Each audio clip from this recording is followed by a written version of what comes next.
본 영상은 노무현재단의 협조하에 촬영 제작되었으며 저작권은 노무현재단에 있음을 알려드립니다. 무단 복사 및 도용 시 법적 조치가 발생하오니 이 점 양해하시기 바랍니다. 기타 영상 사용에 대한 문의는 노무현재단으로 하시기 바랍니다.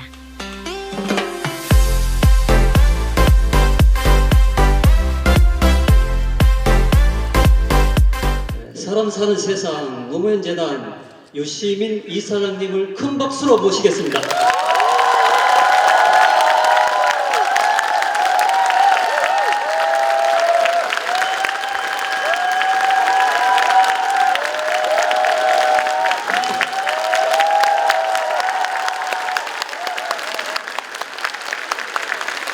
예.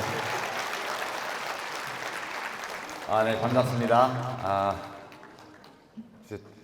되게 큰 공간인데 많이들 오셨네요. 아마도 대구 시내에 거주하시는 분들뿐만 아니고 아까 들어올 때 보니까 김천서 왔다고 하시는 분도 계시고 여기 문경에서도 오시고 포항도 오시고 인근에 경북 지역의 여러 곳에서도 이제 많이들 오신 것 같습니다. 뵙게 돼서 반갑고요.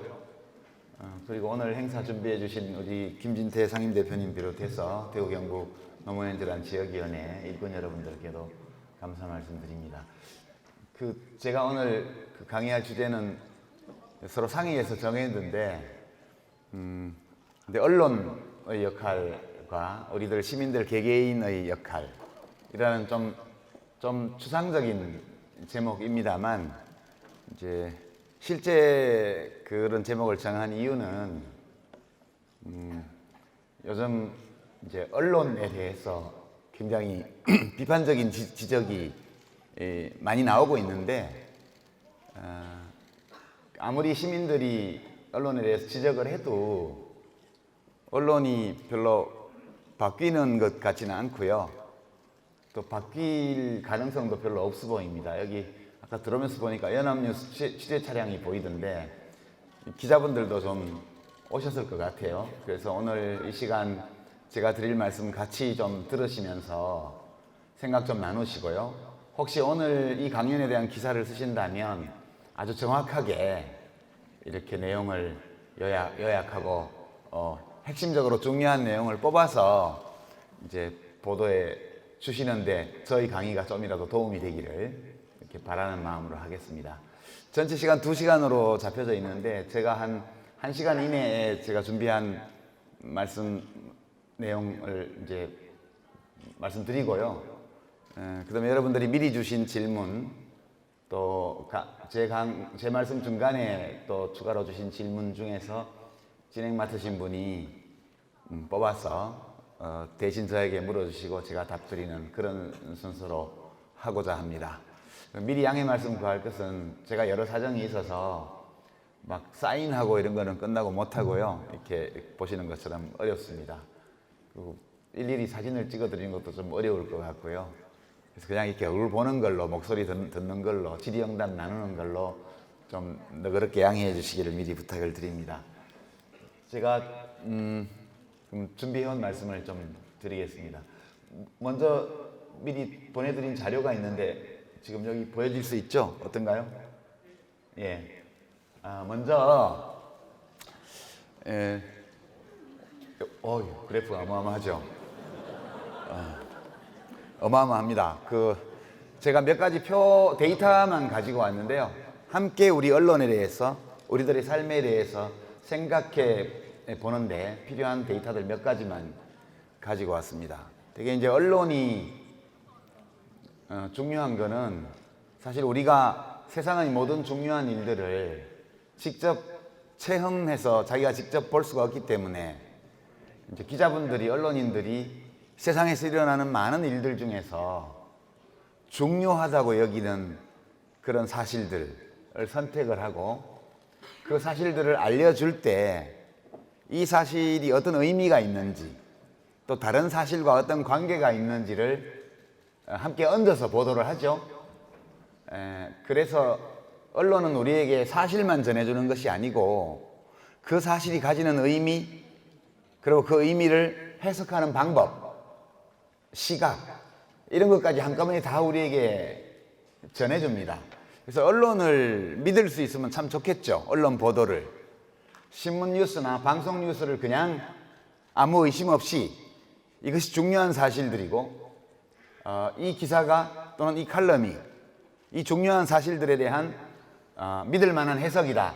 그렇게 믿을 수만 있다면 우리들의 삶이 굉장히 더 수월할 것으로 저는 생각합니다. 근데 안타깝게도 그렇게 언론 보도를 완전히 믿을 수 있는 사회는 역사상 없었고 지금도 없고요.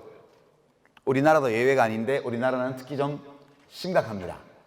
그래서 우리 시민들이 뉴스 보도를 도대체 얼마나 신뢰하는지 이를 알아보기 위해서 이게 한국언론진흥재단에서 나온 자료인데요. 저 끝에서부터 여기까지 굉장히 많은 나라들이 있습니다. 그렇죠? 뭐 수십 개의 나라들을 대상으로 조사를 한 건데요. 꼴찌입니다. 언론의 보도를 신뢰한다는 비율이 25%밖에 안 돼요. 저 위에 보시면 핀란드라든가 이런 데는 60%가 넘습니다. 100%가 아니니까 완벽하게 언론이 신뢰받는 나라는 없죠. 그러나 100% 완벽히 신뢰받지 못한다 하더라도 그 정도 차이는 매우 심각하게 크다는 걸 알 수 있고, 특히 우리나라가 꼴찌라는 점, 이게 기자분들도 다 알고 있습니다. 언론인들도 자신들이 매일 생산해서 유통시키는 뉴스에 대해서 4분의 1밖에 믿지 않는다. 시민들이. 믿는 시민들이 4분의 1밖에 없다. 또는 믿는 정도로 치자면 신뢰도가 25%밖에 안 된다는 사실을 언론인들도 되게 잘 알고 있습니다. 그래서 여기까지는 부인할 수 없는 팩트고요. 그러면 이러한 사실, 이러한 현실이 왜 생겼을까? 혹시 언론인들이 자유롭게 사실을 취재하고 그 보도할 사실들을 선택하고 그 다음에 그 보도한 사실들에 대한 해석, 그 사실들을 해석하는 시각을 쓸 때 또는 리포트를 할 때 자유롭게 할 수 없어서, 그죠? 어떤 억압이 있거나 방해가 있거나 이래서 할 수 없어서 그런 것은 아닐까? 왜냐하면 우리 예전에 언론을 검열하던 시대가 있었죠. 그 박정희 정권, 전두환 정권 때까지도, 전두환 정권 때는 보도 지침이라고 그래서 매일매일 언론사에 정부에서 뭔 보도해라, 무슨 이건 보도해라, 이건 보도하지 마라, 이거는 보도하더라도 절대 일면에 싣지 마라, 이거는 1단짜리로 해라, 이런 것까지 일일이 다 지정을 해줬고, 언론들이 놀랍게도 그걸 거의 다 지켰어요. 물론 좋아서 지킨 건 아니고요. 말을 안 들으면 그 언론사를 괴롭혀서 영업을 못하게 할 수도 있고, 광고주들을 압박해서 광고를 안 줄 수도 있고, 또는 기자들을 잡아다가 중앙정보부 지하실에 데리고 가서 거꾸로 매달기도 했고요. 그 무서우니까, 겁이 나니까, 그리고 잘 협조해주면 또 이런 것도 많이 생기고, 그렇게 되니까 그렇게 됐던 때가 있었습니다. 지금은 어떨까? 그래서 다음 데이터를 한번 보시겠습니다. 너무 좀 커서 저는 잘 안 보입니다. 그래서 이거에 대한 데이터를 찾아보니까 이것은 국경 없는 기자회라는 국제 기자단체에서 해마다 어떨 때 좀 사정이 있으면 빠지는 해도 있기는 합니다만, 2012년도인가가 빠져있죠. 그때 무슨 사정이 있어서 발표를 못했고요. 지난 거진 20년 가까운 세월 동안 지금 우리나라의 언론 자유지수가 변해온 표를 보여주고 있습니다. 제일 높았던 때가 언제죠? 여기 보시면 노무현 대통령 때입니다. 이때 기자분들이 정말 대단했죠. 어마어마했습니다. 정말 언론 자유를 정말 우리 역사상 최고로 자유롭게 누리던 시절입니다. 전 세계 순위 31위까지 올라갔습니다. 우리나라의 1인당 GDP 순위보다 높았죠. 저 때가. 우리가 인구가 좀 많아서 그렇지 그 세계 10위권 경제대국이다 이렇게 얘기하는데 1인당 국민소득으로 치면 우리나라가 35위 이쪽 저쪽 됩니다. 지금도 지속적으로 올라가고 있죠. 지금도 이탈리아를 아마 이제 막 젖혔을 겁니다. 우리가. 그러니까 되게 32위에서 35, 6위 그 사이에 지난 수년간 있었는데요. 31위면 1인당 GDP 순위보다 높을 때였습니다. 그리고 언제 제일 내려갔습니까? 예, 2016년입니다. 그리고 비슷비슷하게 내려갔을 때가 2009년도. 며칠 전에 보니까 대구 MBC에서인가요? 대구 보수의 섬 대구라는 다큐를 했던데 이 대구에서 압도적으로 지지했던 대통령들이 있었을 때 언론 자유지수가 저렇게 밑으로 꼬나박았습니다. 제가 오늘도 보니까 지난번에 홍준표 전 한나라당 대표님하고 지금 자유한국당으로 이름이 바뀌었지만 그 유튜브 방송을 한참 전에 했었고요. 그리고 얼마 전에는 또 MBC 100분 토론에서 120분 만담 더하기 뒤에 끝나고 나서 소셜 라이브 또 한 30분 정도 해서 굉장히 재미있게 시간을 보냈더랬습니다. 근데 오늘 보니까 또 홍 대표님이 페이스북에 저하고 어제 KBS 녹화했다고 자랑 좀 하셨던데요. 어제 녹화를 이제 KBS에서 지금 공개를 했는데 11월 22일부터 시작해서 매주 이렇게 총선 때까지 선거방송을 총선 임박해서만 하는 게 아니고 미리 하자 이렇게 해서 아주 좋은 기획을 마련을 해서 저보고 같이 해달라고 그래서 제가 홍준표 대표님하고 하면 제일 좋을 것 같다 그렇게 말씀드리고 다른 또 출연자들도 있습니다만 일단 어제 녹화한 것은 첫 회분 저희 둘이서만 했습니다. 진행자하고 셋이서만. 근데 되게 재밌었거든요. 녹화하는 시간 동안. 훨씬 100분 토론 때보다 훨씬 더 재밌게 약간 FC 바르셀로나의 축구 스타일로 이렇게 티키타카 주고받으면서 굉장히 흥미롭게 녹화를 했습니다. 그거를 홍 대표님이 페이스북에 또 자랑을 하셨던데요. 홍 대표님이 늘 하시던 말씀이 100분 토론 때도 그랬고 어제도 그랬는데 보수의 가치가 자유라고 그러시더라고요. 자유. 맞나요? 안 맞죠? 박정희 대통령, 전두환 대통령 때만 자유를 탄압한 게 아니고요.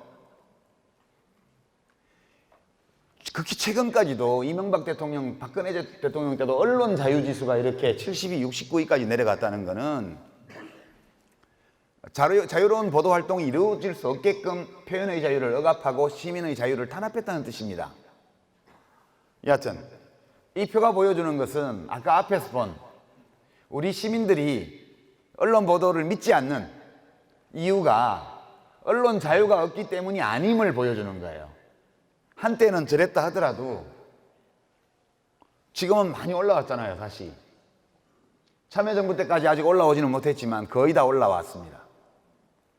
언론 자유는 참여정부 때 이어서 10년의 공백기간을 거쳐서 또다시 그때만큼 보장이 되고 있습니다. 자유로운 취재활동, 자유로운 보도, 표현의 자유 이런 것들이 아주 폭넓게 이렇게 제한 없이 보장되고 있는데 아까 보신 것처럼 신뢰도는 바닥이다. 그럼 최소한 시민들이 언론의 보도를 믿지 않는 이유가 언론 외부의 환경에 있는 것은 아니라는 점을 이 데이터는 보여주고 있죠. 여기 취재 오신 기자분들은 어떻게 생각하실지 몰라요. 여기까지 봤고요. 데이터는 제가 미리 다 보여드리려고요. 그 다음 데이터 한번 볼까요? 요거 말고요. 요거 맞습니다. 요거 그래프도 있죠. 그 다음 거 한번 보실까요?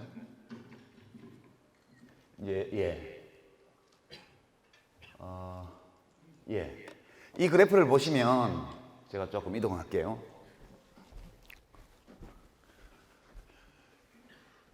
언론을 믿지 않는 이유가 그 다음에 또 하나 생각할 수 있는 게 시민들이 언론에게 기대하는 것과 언론인들이 하고 싶어 하는 것 사이에 차이가 굉장히 크면 그러면 수요자는 불만이 있을 수밖에 없죠. 수요자의 취향과는 다르게, 요구와는 다르게 공급이 이루어질 경우에 불신이 생길 수밖에 없습니다. 그래서 이 데이터를 가져온 건데요. 이것도 한국언론진흥재단에서 조사한 겁니다. 일반 시민들은 어떻습니까? 시민에게 나에게 필요한 정보를 정확하게 제공해달라 이 요구가 압도적으로 커요. 그리고 언론이 정치, 경제, 사회 권력에 대한 각종 권력에 대한 우리 사회의 모든 층위, 모든 분야의 권력에 대한 감시, 비판, 견제 이거를 해달라는 게 또 상당히 많습니다. 그죠? 29.8%. 그 다음에 특정 이슈에 대한 전문적 의견 제공이라든가 사회적 의제 안건에 대한 어떤 의제 설정 기능, 그 다음에 여론 형성 이런 거 해달라는 게 또 있습니다. 근데 언론인을 보시죠. 압도적으로 정치, 경제, 사회 권력에 대한 비판과 견제 이게 52%예요. 언론인들은 내가 이걸 해야 된다고 생각하는 거예요. 시민들은 그 반밖에 안 되죠. 거기에다가 대개 기자분들이 언론인에서 공격하는 권력이 어떤 권력이에요? 주로 청와대죠. 그리고 여당이죠. 대부분. 집권 세력이요. 그러니까 정치 권력에 대한 비판, 견제, 감시를 집중적으로 하고 있어요. 근데 우리 사회는, 우리 사회의 권력에는 정치 권력, 청와대나 여당만 있는 게 아니고요. 재벌이라는 어마어마한 이 시장 권력이 있죠. 이 시장 권력이 저지르는 거래처에 대한 약탈적인 어떤 영업 관행이라든가 또는 헌법이 보장하고 있는 노동조합, 노동 3권을 행사하려고 하는 노동자들에 대한 불법적인 탄압이라든가 그 다음에 담합을 통해서 소비자들을 착취하는 이런 불공정 거래 행위라든가 또는 유해가스나 혹은 환경 오염물질을 생산 과정에서 마구잡이로 배출하고 숨기는 이런 반환경 범죄라든가 이런 거 얼마든지 있죠. 그럼 별로 안 해요. 왜? 광고주니까요. 광고주잖아요. 광고주. 이 경제 권력은 자기들의 광고주기 때문에 안 다뤄요. 되도록이면. 검찰도 어마어마한 권력이죠. 원래 국가 권력의 일부인데 최근 사태에서 보시면 검찰을 비판하는 일은 거의 없죠. 그러니까 지금 우리 언론인들께서는 권력에 대한 비판과 견제가 압도적으로 중요한 우리의 과제라고 인식하고 있는데 실제로는 권력 일반이 아니고 정치 권력 하나에 한정돼 있어요. 그래서 불신이 생길 수밖에 없죠. 그러니까 조국 사태 얘기를 꺼내면 요새 자꾸 신문에 기사가 나서 저도 좀 부담스럽긴 한데 지금은 대통령보다 검찰이 더 세요. 제가 보기에는. 근데 검찰이 흘려보내는 정보를 비판적으로 다루는 기사를 보신 적이 별로 있으십니까? 거의 없죠. 검찰에 대해서는 안 합니다. 저는 이런 것이 언론 불신, 언론 보도에 대한 불신의 중요한 원인 중에 하나가 되고 있다고 생각합니다. 그나마 비판이라도 똑바로 하면 좋은데 똑바로 안 해요. 문제는 데이터 마저 보죠. 하나 더 있을 거예요. 아마 제가 가지고 온 게. 그러면 언론인들 자신은 스스로 이렇게 불신받는 원인을 어떻게 진단하고 있을까를 알아봤습니다. 제가 되게 치밀하게 지금 들여다보고 있지 않습니까? 신문 기사도 이렇게 치밀하게 해줬으면 좋겠어요.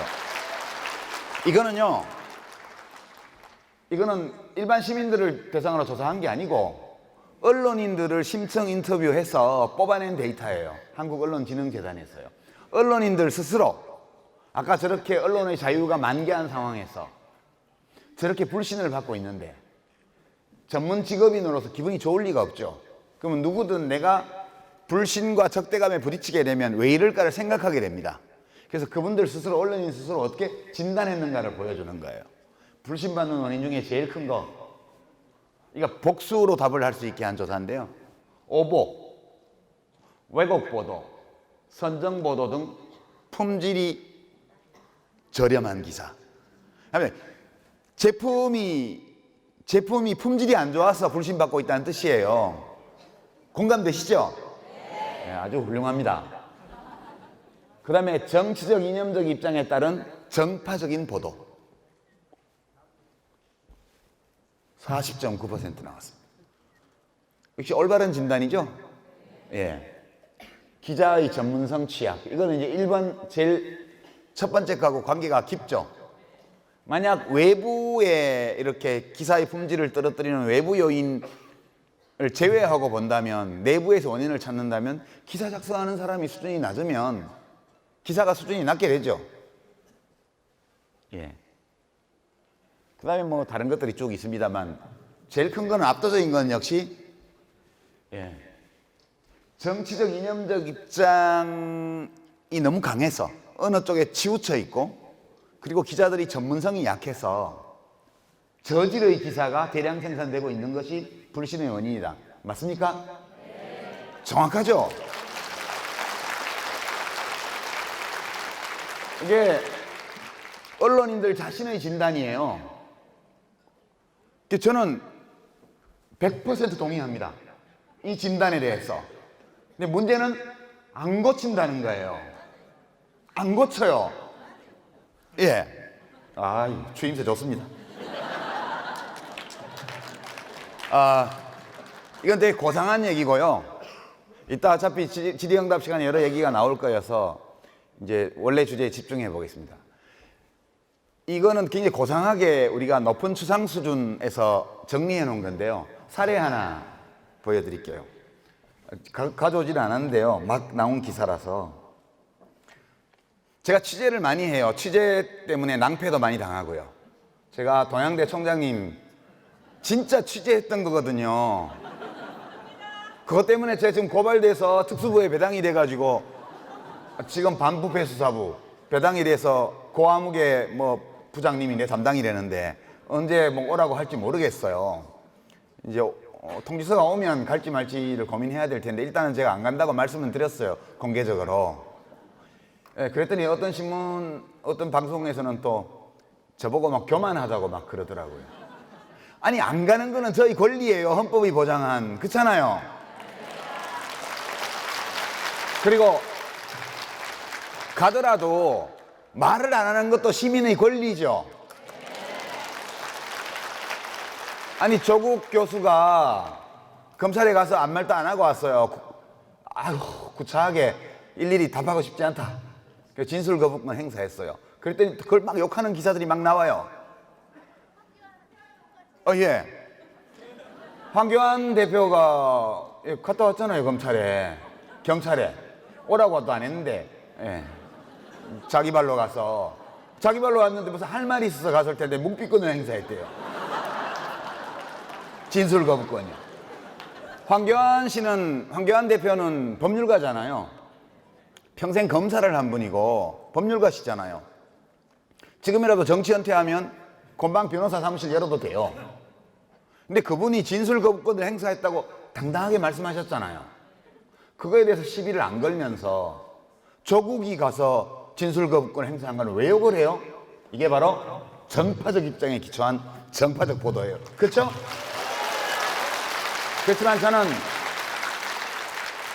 우리 검사님들이 저를 꼭 만나고 싶으시면 법원에 체포영장 청구를 하셔야 돼요. 그리고 영장을 받으면 저를 잡으러 안 하셔도 돼요. 제 전화번호 아실 거니까 그냥 문자 하나 넣어주면 돼요. 영장 나왔다. 이러면 제 발로 바로 가죠. 제가 바로 갑니다. 왜냐하면 법원에서 들어보니 너 조사는 받아야 될 것 같아. 이렇게 판단한 거기 때문에 그건 존중해야죠. 그렇죠? 그래서 제가 법원에서 영장을 발부를 하면 저는 지체 없이 갈 겁니다. 하지만 가면 진술 거부권을 행사하겠죠.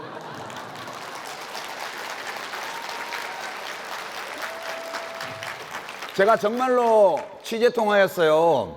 그분이 17년 전에 저보고 동양대학교 교수로 와달라고, 제가 석사밖에 아닌데 교수로 오라고 하셔서 제가 사양하고 안 갔지만 저로서는 너무 고맙잖아요. 제가 독일 유학 석사만 하고 돌아와서 이렇게 원고당 원고 한 매에 몇천 원밖에 안 되는 원고 열심히 쓰고 이렇게 돈 벌고 있을 때 교수로 오라고 그랬으니까 저로서야 참 고마운 분이죠. 그래서 그 뒤로 쭉 교류를 해왔습니다. 그래서 그 언론에 동양대 압수수색 검찰이 했는데 거기 표창장이 뭐 대장에 없고 뭐 대장에 기록이 없고 뭐 이런 보도가 나와서 제가 그때 알릴레오 쉬고 있을 때여서 호해를 만들어야 되나 싶어서 이제 취재 좀 해보고 호해를 해야 되겠다 해서 전화 걸어서 여쭤본 거예요. 청장님, 잘 계시죠? 건강 어떠세요? 뭐 건강이 좀 안 좋으셨거든요. 지금도 좀 안 좋으시다는 보도가 나왔던데, 그래서 제가 건강 걱정도 해드리고 또 언론에 이렇게 막 동양대가 나오면서 총장님 말씀이 나오고 이런 거에 대해서 좀 여쭤봤어요. 정경심 교수님 채용할 때 어떤 경위로 채용하셨나요? 이런 것부터 시작해가지고 그때 뭐 조국 교수의 부인인 거 아셨나요? 뭐 그죠? 취재하면 당연히 그런 거 하는 거죠. 그리고 학교에는 총장 명의의 표창장이 나가면 대장에 다 기록되나요? 그 조국 교수 따님이 받은 표창장은 그 대장에 없었나요? 이런 거 다 제가 여쭤봤어요. 그리고 검찰이 뭘 들고 왔나요? 예, 검찰이 표창장 사본을 들고 왔다고 하시더라고요. 그래서 그 직인이 총장님 직인이 맞나요? 직인은 내 거 맞대. 그런 말씀을 저한테 다 해주셨거든요. 전 진짜 취재했어요. 근데 총장님이 이상하게 저 말고 다른 분과의 통화에서 들으셨던 얘기인지는 모르겠으나 제가 한 적이 없는 그런 이야기들, 뭐 토끼와 거북이 얘기 이런 거 제가 한 적이 없거든요. 뜬금없이 그런 얘기를 왜 하겠어요. 근데 그런 말을 한글로 이렇게 자막을 띄워놓고 종편에서 보면 평론가들이 나와서 그걸 막 해석하고 있더라고요. 저게 어떤 의미였을까? 아니 하지도 않은 말인데 해석을 왜 하고 있어요? 물론 그 종편 기자분들의 책임만은 아닙니다. 제가 전화를 안 받기 때문에, 그분들의 전화를 안 받기 때문에 저한테 확인 취재를 하는 게 불가능해요. 그래서 제가 그분들이 뭐 그랬다고 해서 욕하는 건 아니고요. 그럴 수밖에 없었을 것이다. 그래서 오늘 사례를 들고 오면 보셨겠지만 진중권 동양대 교수가 서울대학교 사범대학의 어느 강의에 가서 강의를 했어요. 그 기사 난 거 보셨어요? 예. 거기 보면 그 기사가 이제 가짜 기사라기보다는 뭐랄까요? 엉터리 기사예요. 엉터리 기사요. 거기 저와 관련된 게 한 단락이 나오는데 진 교수가 저한테 전화를 한 거거든요. 그것 때문에 거기 정확히 나와요. 전화를 해봤더니 덮을 수 있대더라. 그리고 어떻게 보도가 나왔냐면요. 덮을 수 있대요. 이제 제가 읽어드릴게요. 이게 이런 뉴스들이 어떤 식으로 만들어져서 퍼지는지를 제가 이제 제 사례를 가지고 갈게요. 그는 유 작가, 이게 동아일보 기사예요. 그는 유 작가에게 전화해서 따옴표, 큰일 났다. 어떻게 이런 상황에서 다시 또 젊은이들한테 펴달라고 할 수 있겠냐? 따옴표 닫고. 라고 묻자. 갈로 열고 따옴표 치고 갈로 열고 유 작가는 갈로 닫고 덮을 수 있대요. 갈로 열고 라고 답했다. 갈로 닫고. 참으로 만드는 게 중요하다는 것 따옴표 닫고 이라고 말했다. 이렇게 돼 있어요. 뭔 말인지 잘 모르겠죠. 앞뒤도 안 맞고 이게 줄거리도 없는 기사예요. 근데 핵심은 제가 덮을 수 있다고 말했다는 거예요. 이 동양대 표창장 건을요. 미쳤어요, 제가. 진중권 교수가 이때 전화를 왜 했냐 하면 그 조민양이 봉사활동하러 왔을 때 자기도 받고, 그리고 그 당시에 그 영재센터며 뭐 의학원이며 여기 있었던 아무개 교수가 그 사정을 잘 알고 있다는 얘기를 저한테 제보해 주려고 전화한 거예요. 그리고 동양대 총장님이 조민양을 모르는 것처럼 이렇게 말씀하시는 것은 거짓말이다. 그 얘기를 해주려고 저한테 전화를 했던 거예요. 자, 이제 이렇게 기사가 나왔어요. 근데 이건 원래 동아일보 기사가 아니고요. 뉴시스 기사였어요. 뉴시스. 제가 시간순으로 확인해 보니까 맨 먼저 기사를 쓴 건 뉴시스 기자예요. 동아일보 기자는 이것을 복붙했어요. 복붙. 복사해서 붙였어요. 뉴시스에서 인용했다고 하지도 않았어요. 그냥 동아일보 기사예요. 그러고 나니까 SNS에 트위터 뭐 이런 데 이게 쫙 퍼졌어요. 벌써. 이게 어제 나온 기사인데. 그리고 소위 우익 유튜브에는 벌써 이런 제목을 달고 동영상이 올라오기 시작해요. 너무 재밌지 않아요? 근데 이 강의는 수강생이 40명인 작은 강의였고요. 이 처음에 기사를 쓴 뉴시스 기자가 거기 들어와 있었는지 아니면 강의를 들은 학생을 취재해서 쓴 것인지는 아직 확인 안 돼요. 제가 아침에 전화했을 때 진 교수는 이 기사가 난 사실을 모르고 있었어요. 그래서 제가 확인 요청을 했습니다. 그러니까 이게 기사가 만들어지는 이런 방식이에요. 그러니까 그 기자가 가서 뉴시스의 기자가 최초에 취재를 했을 수도 있죠. 그 강의실에서. 그걸 잘못 알아들었을 수도 있죠. 근데 그럴 가능성은 희박해요. 또는 강의를 직접 들은 게 아니고 진 교수의 강의를 들은 학생을 취재해서 토막토막 모았을 수도 있죠. 근데 여하튼 이 오보 또는 왜곡 보도 또는 문맥이 잘 안 이어지는 수준 낮은 기사를 뉴시스 기자가 처음에 썼어요. 그리고 이거를 동아일보가 복붙했어요. 아직 다른 신문들이 복붙했는지 제가 확인을 못했습니다. 그리고 SNS와 유튜브를 통해서 퍼져나가고 있습니다. 유튜브에서 이게 좀 더 나오게 되면 종편 방송에서 받을 거예요. 진중권 교수가 말하기를 전화통화하면서 유시민이 덮을 수 있다라고 말했다. 이러면서 제가 그동안에 했던 말들을 또 막 갖다 붙여가지고 저질, 이상한 놈 이렇게 만들 거예요, 저를. 근데 진 교수가 좀 전에 페이스북에 이 글을 올렸습니다. 이 건에 대해서. 뭐라고 올렸냐면 제가 다 소개해드리진 않고요. 아래에 링크한 동아일보 기사 참 교묘하게 무지막지하네요. 그리고 그 기사 내용을 인용한 다음에 이것은 사실과 다릅니다. 이런 상황에서 다시 젊은이들에게 표를 달라고 할 수 있겠냐고 물었더니 유 작가가 대답하기를 소위 세대 담론, 2030, 청년 세대 이런 것들은 과학적으로 볼 때 신뢰할 만한 담론이 아니다. 그렇게 대답을 했고 자기도 강의할 때 그렇게 말했답니다.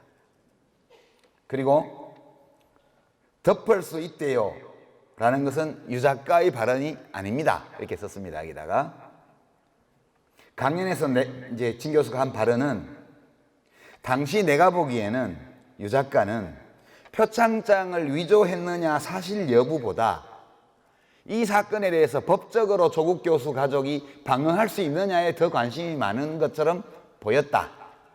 그렇게 말했다는 거예요. 이게 아까 그 기사로 번역된 겁니다. 되게 재밌죠?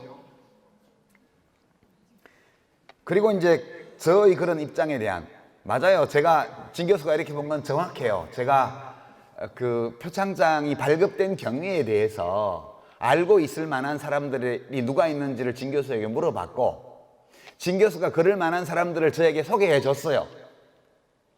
연락처도 주고 이름도 가르쳐 주고요. 그래서 제가 또 그분들에게 추가 취재를 다 했거든요. 그러니까 진 교수가 보기에는 제가 법적 공방, 결국은 법적 공방으로 가게 되는데 검찰이 기소를 할 거기 때문에 이 법적 공방전에서 정경심 교수나 조국 교수가 이 동양대 표창장과 관련해서 다툴 수 있는 근거가 있느냐를 찾고 있는 듯이 보였던 거예요. 진 교수가 잘 본 거고요. 저는 그때 이미 검찰은 어떤 경우든 기소할 거라고 봤어요. 그렇기 때문에 기소해서 법정으로 갔을 때 법정에서 다툴 만한 근거를 갖고 있냐 없냐가 매우 중요하다고 본 거예요. 그리고 그거에 대해서 진 교수는 좀 불만이었던 거죠. 사실 여부라든가 법정 공방에서 이기냐 지냐 문제를 떠나서 이 소위 조국 사태로 인해서 진보 진영이 받게 될 정치적 타격, 신뢰 추락 이런 것을 진 교수는 걱정하고 있었던 거예요. 근데 저는 전화통화 그것 때문에 전화했는데 저는 그거는 제가 정확히 한 말은 그것은 정책이나 다른 방식으로 대응해야 돼. 그 청년층의 문제는 이 조국 조국을 쳐낸다고 해서 그 문제가 해결되는 게 아니야. 그리고 지금 조중동이나 보수 언론이 그 담론을 동원해서 조국을 공격하는 것은 정치적인 공격이야. 그래서 그 문제에 대해서 정치적으로 대처하는 것은 정부나 열린우리당이 아니다. 죄송합니다. 더불어민주당에서 할 일이고, 우리처럼 밖에서 활동하는 사람들은 사실관계가 중요해. 그리고 이 조국 사태, 검찰의 이 전대미문의 이 대규모 일가족에 대한 대규모 수사, 이 사건이 도대체 왜 일어났고 왜 이런 양상으로 진행되는지에 대해서 해석하는 것이 내가 할 일이야. 저는 이런 입장이었거든요. 진 교수가 잘못 말한 건 한 개도 없어요.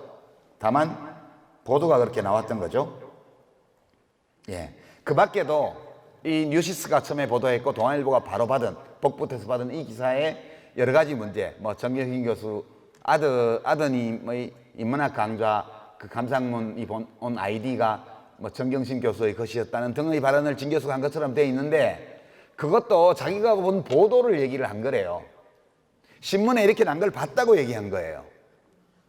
근데 그거를 진 교수가 내가 봤더니 그렇더라고 말한 것처럼 기사 다 써놓은 거예요. 저질 기사죠. 저질 기사입니다.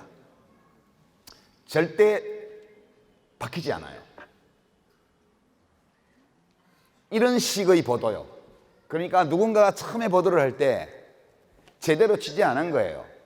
왜 제대로 취재를 안 했냐 하면, 여하튼 조국을 계속 공격하는 거, 그 다음에 조국을 편들고 있는 유시민도 공격하는 거, 여기에 도움이 되는 거면 뭐든지 다 기사를 쓰는 거예요. 누군가가 기사를 쓰면 그 다음엔 다른 언론들이 막 받아요. 복붙해가지고. 그 다음에 SNS로 퍼지고 유튜브로 가고 다시 종편 방송으로 넘어오는 이 가짜뉴스, 왜곡보도, 저질기사의 메커니즘을 제가 한번 구체적으로 확인해 보기 위해서 이 사례를 제가 말씀드린 거고요. 이거 조금 아까 오다가 트위터에 보니까 유시민 그런 놈인 줄 내 진작 알고 있었다, 이런 것부터 시작해서 온갖 게 다 나오더군요. 자, 여기까지가 진단인데요. 어떻게 하지, 그런 고민이에요. 제일 좋은 거는 기자분들이 다르게 해주면 제일 좋죠. 근데 다르게 해줄 가능성이 없다고 봐요, 저는. 왜냐하면 이게 누군가 어떤 사람이 나쁜 의도를 가지고 이 일을 일으키고 있으면 그 사람하고 얘기해서 바꾸면 돼요. 근데 지금 벌어지고 있는 우리 언론의 이 불신을 스스로 자초하고 있는 이 품질 낮은 언론 보도의 문제는 누가 일부러 그러는 게 아니라고 저는 봐요. 그냥 구조예요, 구조. 올드 미디어, 이른바 낡은 미디어로 일컬어지고 있는 종이신문과 방송들의 시스템의 문제예요. 그냥 이 일이 진행되는 거예요. 누군가가 특별히 나쁜 의도, 사악한 뜻을 가지고 하는 게 아니고요. 그냥 이렇게 되는 거예요, 그냥. 물론 그 배후에는 그 언론 기업들을 소유하고 있는 사람들의 보수적인 정치 성향, 수구적인 이념, 특권의식, 이런 것들이 작용하고 있긴 하지만 일선에서 뛰고 있는 기자분들이 그런 걸 갖고 있지는 않아요. 그냥 하는 거예요. 그냥이요. 별 생각 없이요. 진짜 그냥 별 생각 없이 하는 거예요. 그렇기 때문에 이것은 고쳐지기가 지극히 어렵다. 안 고쳐진다는 거예요. 망하면 망했지 달라질 리는 없다. 저는 그렇게 생각합니다. 그래서 오늘 주제의 후반부, 뒷주제죠. 그럼 어떻게 할 건데? 우리는 어떻게 해야 되지? 이 문제입니다. 그래서 달리 방법은 없고요. 올드 미디어를 되도록 사용하지 말아야죠. 뭐 일단 품질이 낮은 제품을 공급하는 회사의 제품은 일단 안 써야죠. 아무리 욕해도 고쳐지지 않습니다. 트로트 잘 부르는 젊은 어떤 여자분이 엄청 대박 어느 종편 방송사를 띄웠어요. 그죠? 노래 너무 잘하더라고요. 송가인 씨요. 진짜 제 어릴 때 듣던 노래 같더라고요. 정말 옛날 트로트요. 요즘 그렇게 트로트를 부르는 가수를 본 적이 없었는데, 그 프로그램이 그 방송사에서 최고 시청률을 찍은 프로그램이에요. 그래서 저는 안 봤습니다.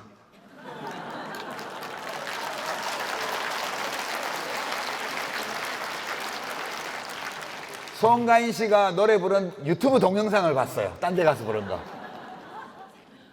안 봤습니다. 일단 그게 우리가 소극적으로 언론 소비자로서 올드 미디어 또는 언론인들 자신은 레거시 미디어라 그럽니다. 정통 미디어요. 정통 미디어. 예, 새로 생긴 것들은 사입이라는 거죠. 근데 객관적으로 보면 그것은 올드 미디어고요. 제가 하고 있는 알릴레오 같은 게 뉴 미디어죠.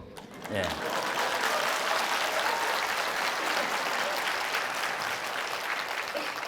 일단 그 제품을 사지 말아야 돼요. 신문도 사지 말아야 되고요. 구독하지도 말아야 되고요. 그 채널도 되도록 켜지 말아야 돼요. 집에서 아예 설정을 건너뛰게 해놓으면 더 좋아요. 아니면 그 채널들은 빼고 나머지만 자주 찾는 패널로 해가지고 선호 채널로 설정해놓고 그것만 보시는 게 나아요. 그게 아주 소극적으로 할 수 있는 거고요.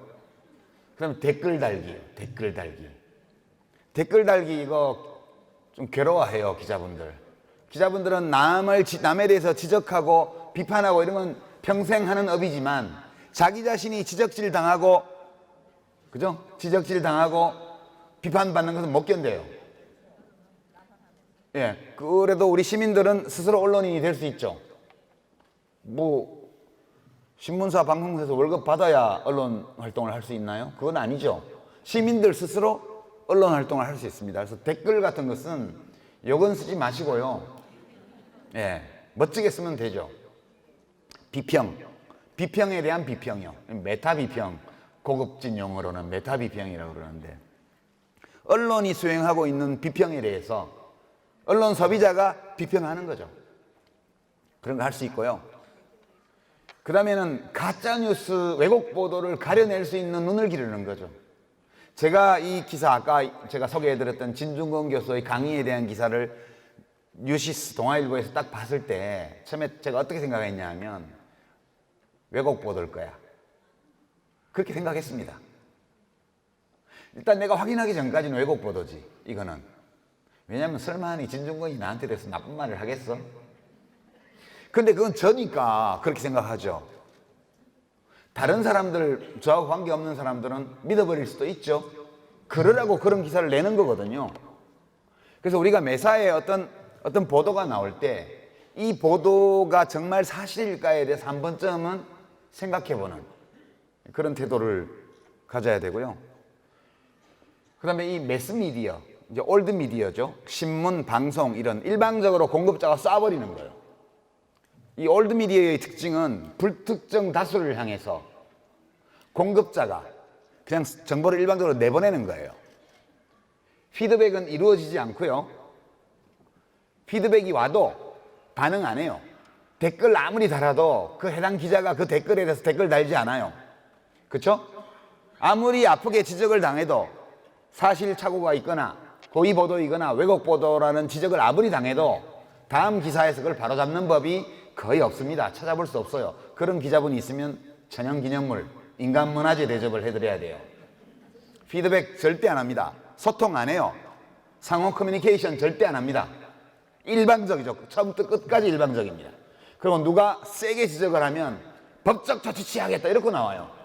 아니, 자기들이 어마어마한 스피커를 가지고 있으면서 왜 툭하면 법적 조치를 한대요?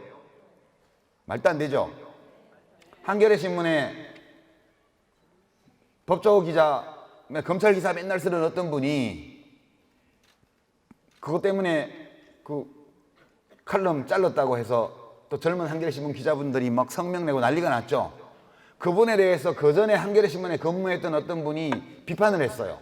법조 마피아 비슷한 거라고 뭐 어떤 검찰 기사 받았습니다. 명예훼손으로 고소를 했더라고요. 자기는 매주 칼럼에다가 명확한 명예훼손에 해당되는 글들을 쓰면서 누군가가 SNS에 자기를 비판했다고 해서 바로 고소하는 거예요. 이 기자가 아니죠. 저는 기자 아니라고 생각해요. 이것은 기자가 할 일이 아니에요. 내가 쓰는 글이 다른 사람에게 어떤 효과를 내는지에 대해서는 단 한순간도 생각해 본 적 없는 사람들이 자기가 지적받았을 때 고소하는 거거든요.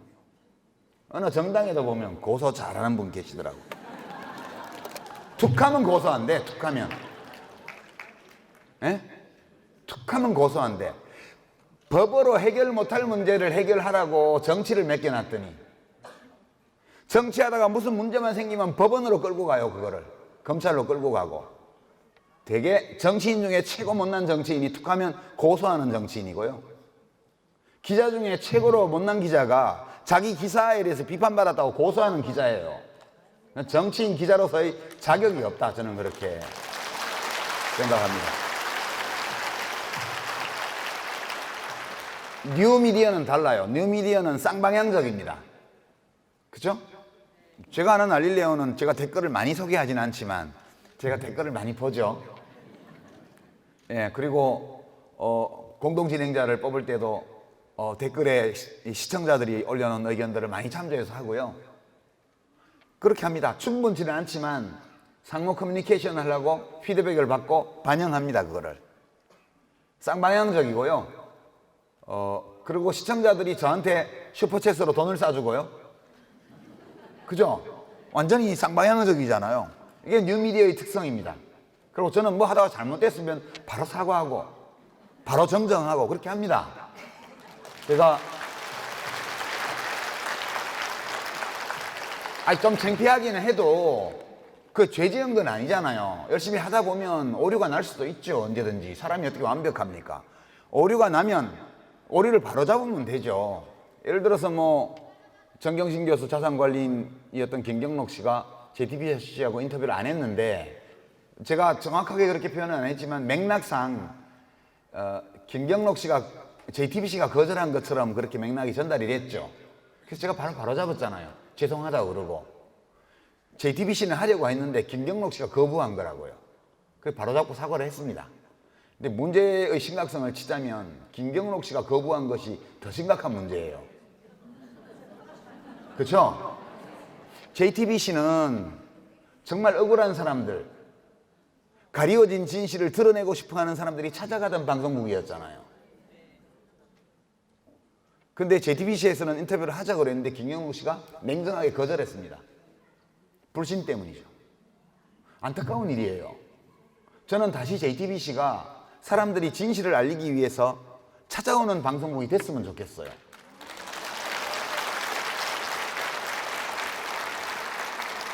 왜냐하면 그 세월호 참사부터 탄핵이 이르는 그 몇 년의 긴 기간 동안에 뉴스룸은 정말 굉장히 위로받는 시간이었거든요. 8시에 뉴스룸을 켜면 그 손석희 앵커의 음성을 듣고 얼굴을 보는 순간부터 위로받는 느낌이었어요. 그 몇 년 동안이요.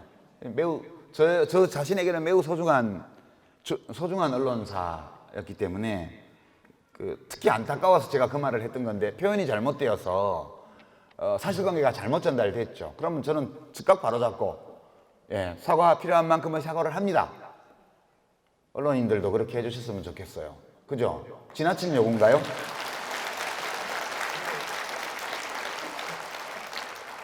그러니까 아까 그 기사에 대해서 진중권 교수 강의 기사에 대해서 뉴시스 기자는 곧바로 새로운 보도를 내서 자기가 오보를 냈다고 해야 되고요. 그걸 복부됐던 동아일보 기자도 내가 잘못 복부됐다 죄송합니다 라고 해야 돼요. 그렇죠? 그렇게 하면 신뢰가 회복될 겁니다. 그리고 우리 이제 이 올드 미디어, 특히 기성 언론의 이 불신받아 마땅한 이런 행태들에 대해서 우리가 면역력을 기르려면 아까 말씀드린 것처럼 의심하는 태도도 가져야 될 뿐만 아니라 이런 다양한 뉴미디어를 적극적으로 활용하는 식으로 대응할 수밖에 없고요. 여러분들이 시민들이 그런 노력을 할 때 찾아볼 수 있는 하나의 대안이 되고 싶어서 알릴레오를 합니다. 이제 저희 100만 넘어가지고 뭐 골드 뭔가 받았대요.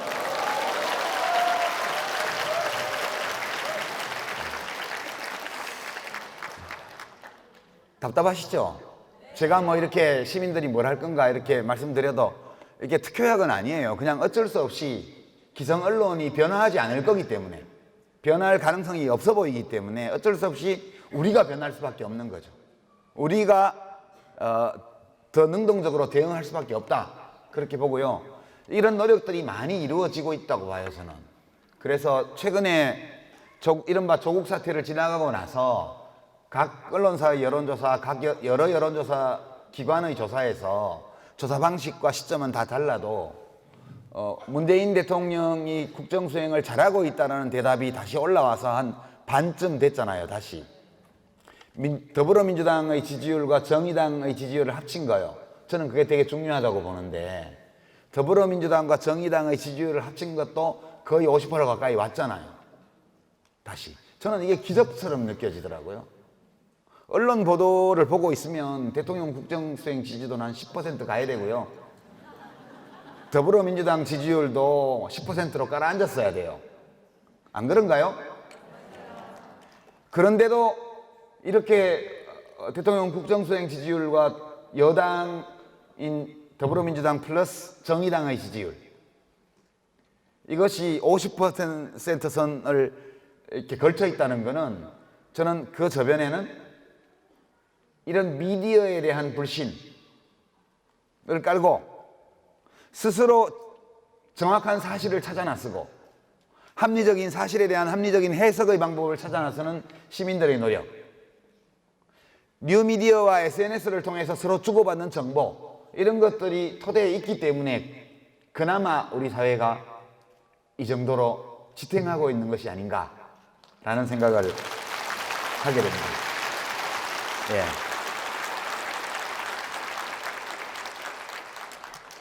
안티조선 운동을 한 20년 전에 되게 세게 했던 적이 있는데요. 저는 그 회사와 거래 관계를 끊은 것이 지금 21년 됐습니다. 제가 1999년부터 그 회사의 기고 요청을 거절하면서부터 지금까지 21년간 정치를 하는 동안도 거래 안 했고요. 정치를 하는 10년 동안도 거래 안 했습니다. 예, 지금도 거래 안 합니다. 제 신간 광고를 절대 안 내죠. 거기에 인터뷰도 안 하고요, 전화도 안 받고요, 출연도 안 합니다. 그래도 사라지더라고요. 안 죽고. 그때는 그 신문들을 바꿔보려고 여러 가지 애를 쓰고 시민들이 노력을 했는데 이제는 끝난 것 같아요. 그거는 그냥 망하게 하는 수밖에 없다. 이러면 또 그 신문과 그 신문사가 운영하는 정편에서는 언론에 대해서 막말 쏟아내 이렇게 할 거예요. 아니, 소비자로서 마음에 안 드는 공급자 회사를 망하게 해야 된다고 말하는 게 뭐 나쁜 건가요? 예. 말하다 보니 좀 과격해졌네요. 저도 좀 울컥해서, 예, 사회의 저는 뭐 화이팅 할 일이 없습니다. 화이팅 이런 거는 요 앞에 그 김진태 우리 대표님이나 또 이렇게 지금 국회에 계신 갑자기 이름 생각 안 난다. 박형용 국회 안 있구나. 예, 앞으로 국회 가실 분들, 국회에 지금 계신 분들, 이런 분들한테 화이팅 해주시고요. 저한테는 그냥 사랑해요 이런 거 해주시면. 예, 제 강의는 뭐 이 정도로 마치고요. 이제 질의응답, 예, 여러분이 더 궁금하게 생각하시는 문제들에 대해서 기자분들이 좋아하실 만한 더 민감한 발언을 하는 시간을 갖도록 하겠습니다. 예. 좋았습니다. 예, 감사합니다. 사랑합니다. 고맙습니다. 예.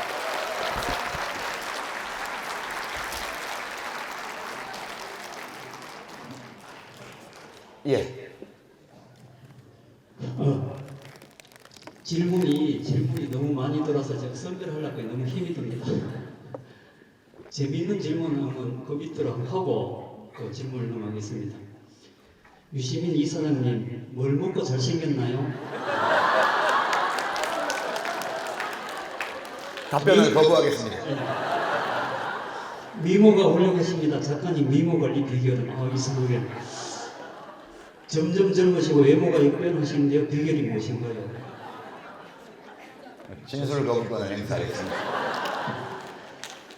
검찰이 지금도 무서운가요? 이걸 답변 주세요. 예. 저도 겁나죠.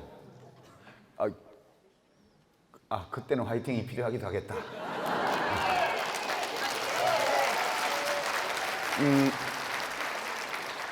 조국 사태, 이른바 조국 사태는 여러 각도에서 볼 수 있는 사건이었다고 저는 봐요. 이건 아주 큰 사건, 굉장히 큰 사건이었습니다. 지난 석 달간 진행된.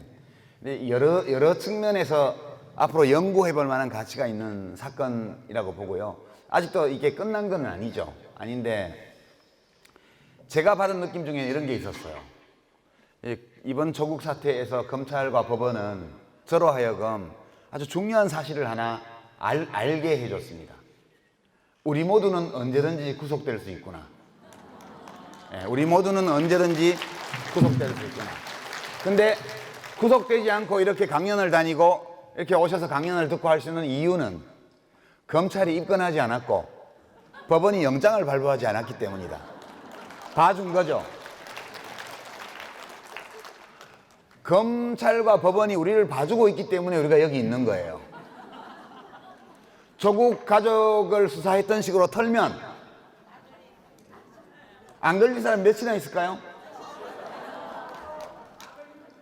그러니까 우리 모두는 검찰과 법원에 대해서, 검사님들과 판사님들에 대해서 하염없는 감사의 마음을 느끼면서 살아야 한다.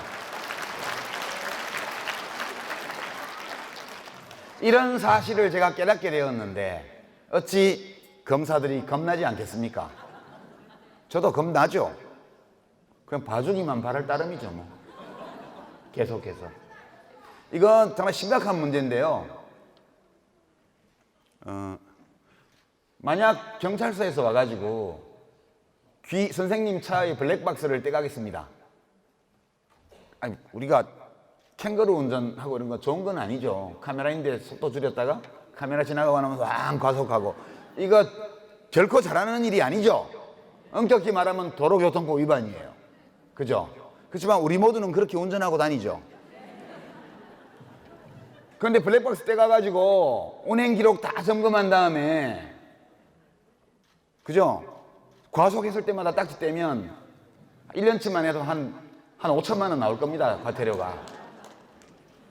이런 식으로 과태료 매기면 승복하시겠어요? 우리 모두는, 여기 운전하시는 모든 분들은 언제든지 5천만 원짜리 과태료 딱지를 받을 수 있어요. 다만 경찰청에서 그걸 하지 않고 있기 때문에 그냥 계속 운전하고 다니는 거죠. 경찰청장에 대해서도 굉장히 감사합니다. 저는 서초동에 모이셨던 시민들의 마음속에 이런 두려움이 있었다고 봐요.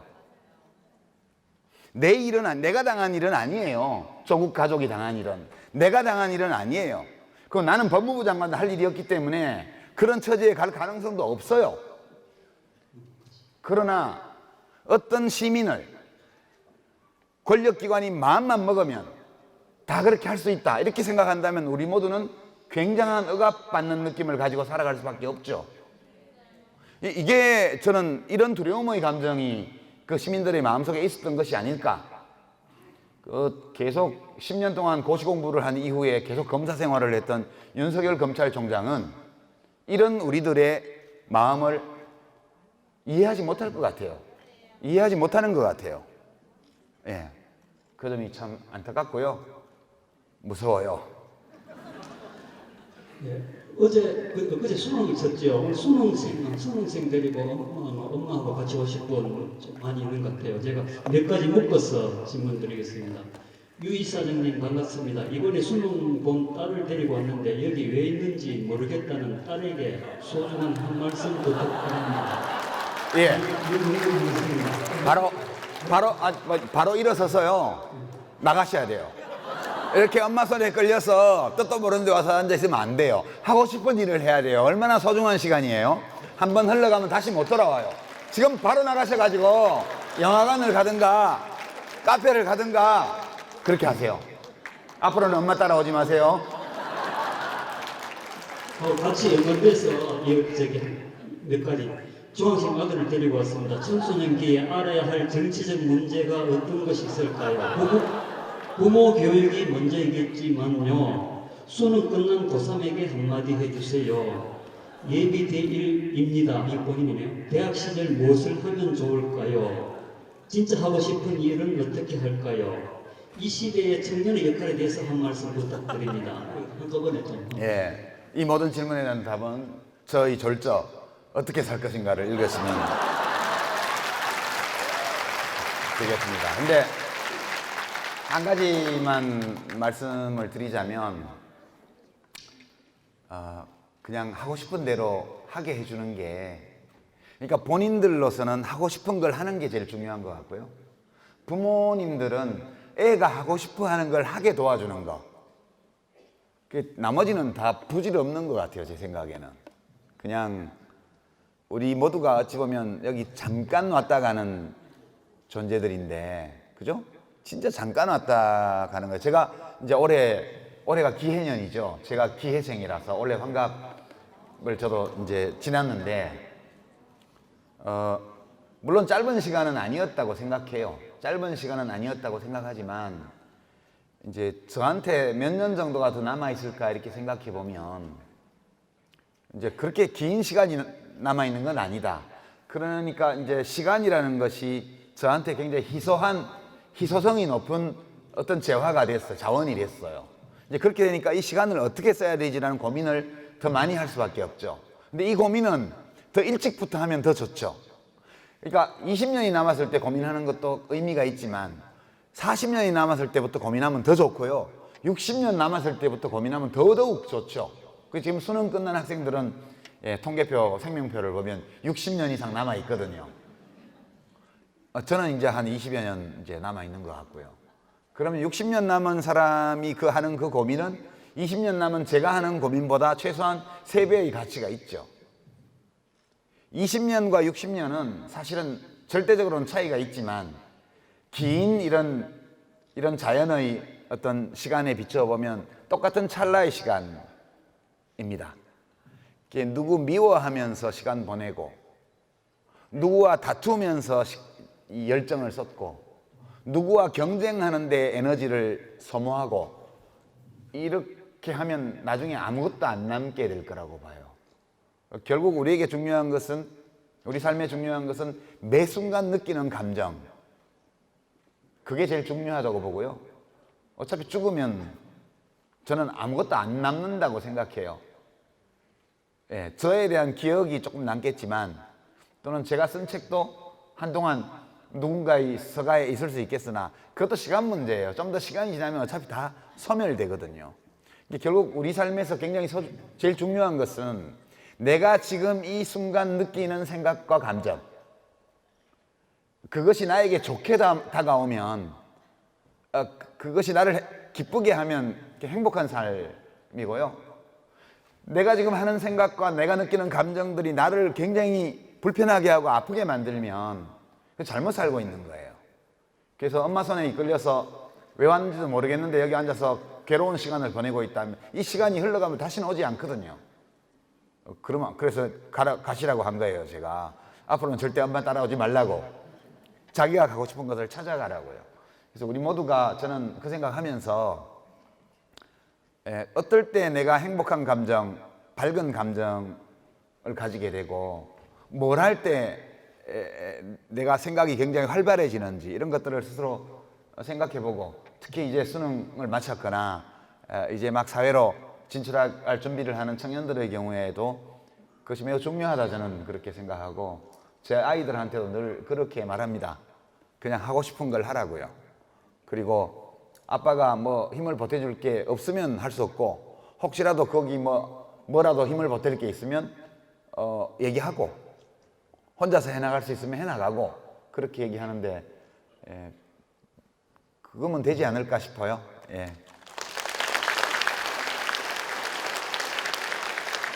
격려의 말 한마디. 정치는 안 하실 거죠? 하지 마시고 이사장님은 오래오래 하세요. 감사합니다. 이걸 답변하셔야 됩니다. 이사장님 반갑습니다. 최근의 사회적 발언에 대하여 사모님께서 이사장님 판단에 전적으로 맡기시나요? 아니면 지지 혹은 반대 우려를 표하십니까? 하고 사모님과 부부 싸움 하시고 나서 화해하시는 방법은 뭔가요? 먼저 사과하시나요? 뭐에 대한 거요?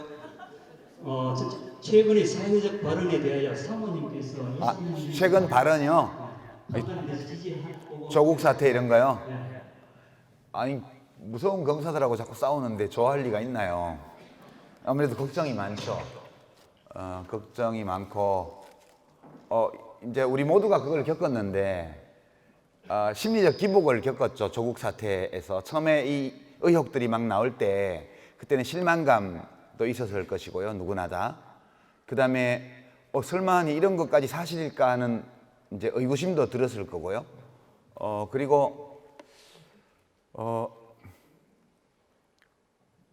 계속 싸울 만한 가치가 있는 일인가라는 회의도 들었을 거고요. 그리고 동시에 이건 너무 심하지 않아? 라는 그런 분노도 있었을 거고요. 그리고 이렇게까지 하는 이 의도가 뭘까라는 의심도 들었을 거고요. 그렇다고 생각합니다. 저나 제 처도 다 그런 생각과 감정의 기복을 겪으면서 이 한 석 달을 지내왔고요. 저는 이제 지금 와서 이제 돌아보면 그런 생각이 들죠. 그래, 조국은 진짜 세상을 편하게 살았구나. 모든 걸 다 와이프한테 맡겨놓고 애들 대학 진학이나 자산 관리나, 물론 돈도 다 원래 정경심 교수 돈이지만, 그죠? 그럼 모든 일을 다 아내한테 맡겨두고 지는 나가서 좋은 얘기만 하고 올바른 얘기하고 아무 스트레스 안 받고 진짜 걱정 없는 소년처럼 살았구나. 그 생각 하나 했고요. 그 벌을 받고 있는 거다 지금. 정경심 교수는 지나치게 열성적으로 아이들의 스펙을 모았구나. 지금 검찰이 기소한 것들 중에서는 지금 변호인들 입장은 사실과 사실 아닌 것이 막 뒤섞여 있어서 그거에 대해서 뭐라고 짧게는 평을 할 수가 없어요 지금. 예컨대 뭐 단골 미용실 그 미용사하고 돈거래 문제만 하더라도 그 790회 뭐 차명 거래를 했다는데 총 액수가 1,700만 원이래요. 그러면 한 번 거래에 2만 원이잖아요. 그러면 이게 도대체 뭐지?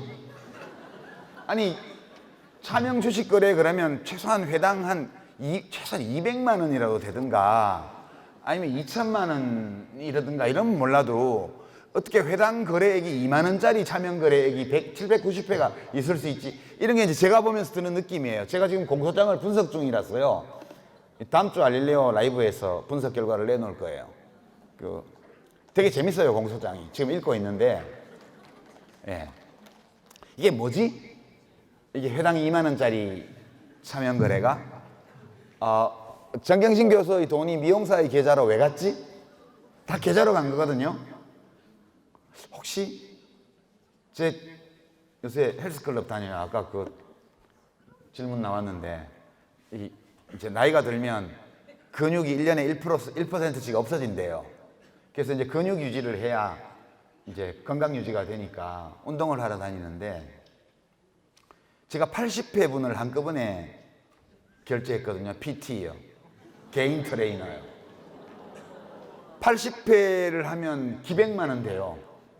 80회를 하면. 근데 왜 80회를 한꺼번에 했냐 하면 할인해 준다. 혹시 미용실에서도 그런 걸 하나? 해요? 예.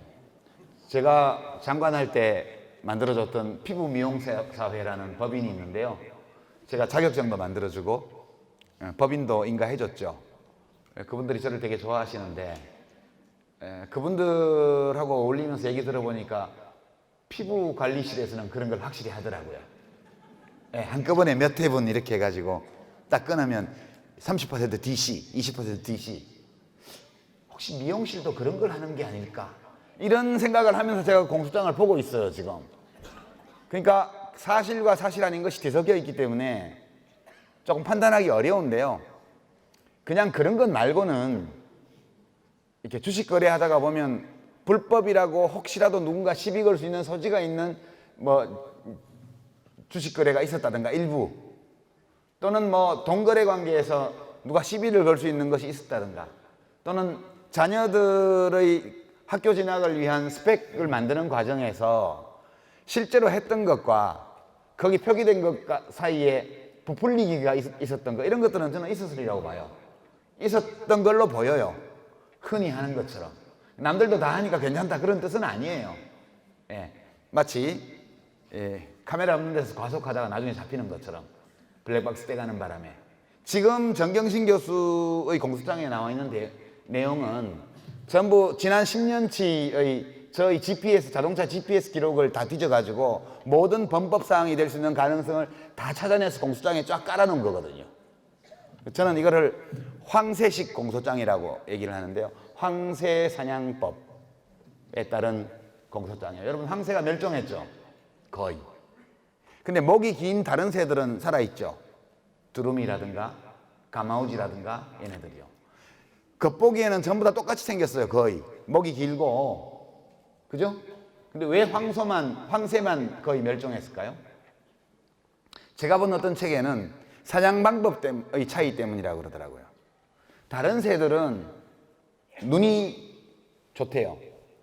그래서 먹이를 보고 표적 사냥을 하는데 황새는 눈이 좀 나쁘대요. 그래서 황새는 그냥 찍는데요. 그래서 옛날에 먹이가 풍부할 때는 이렇게 늪지 같은 데서 아무데나 찍으면 먹을 게 다 걸려던데요.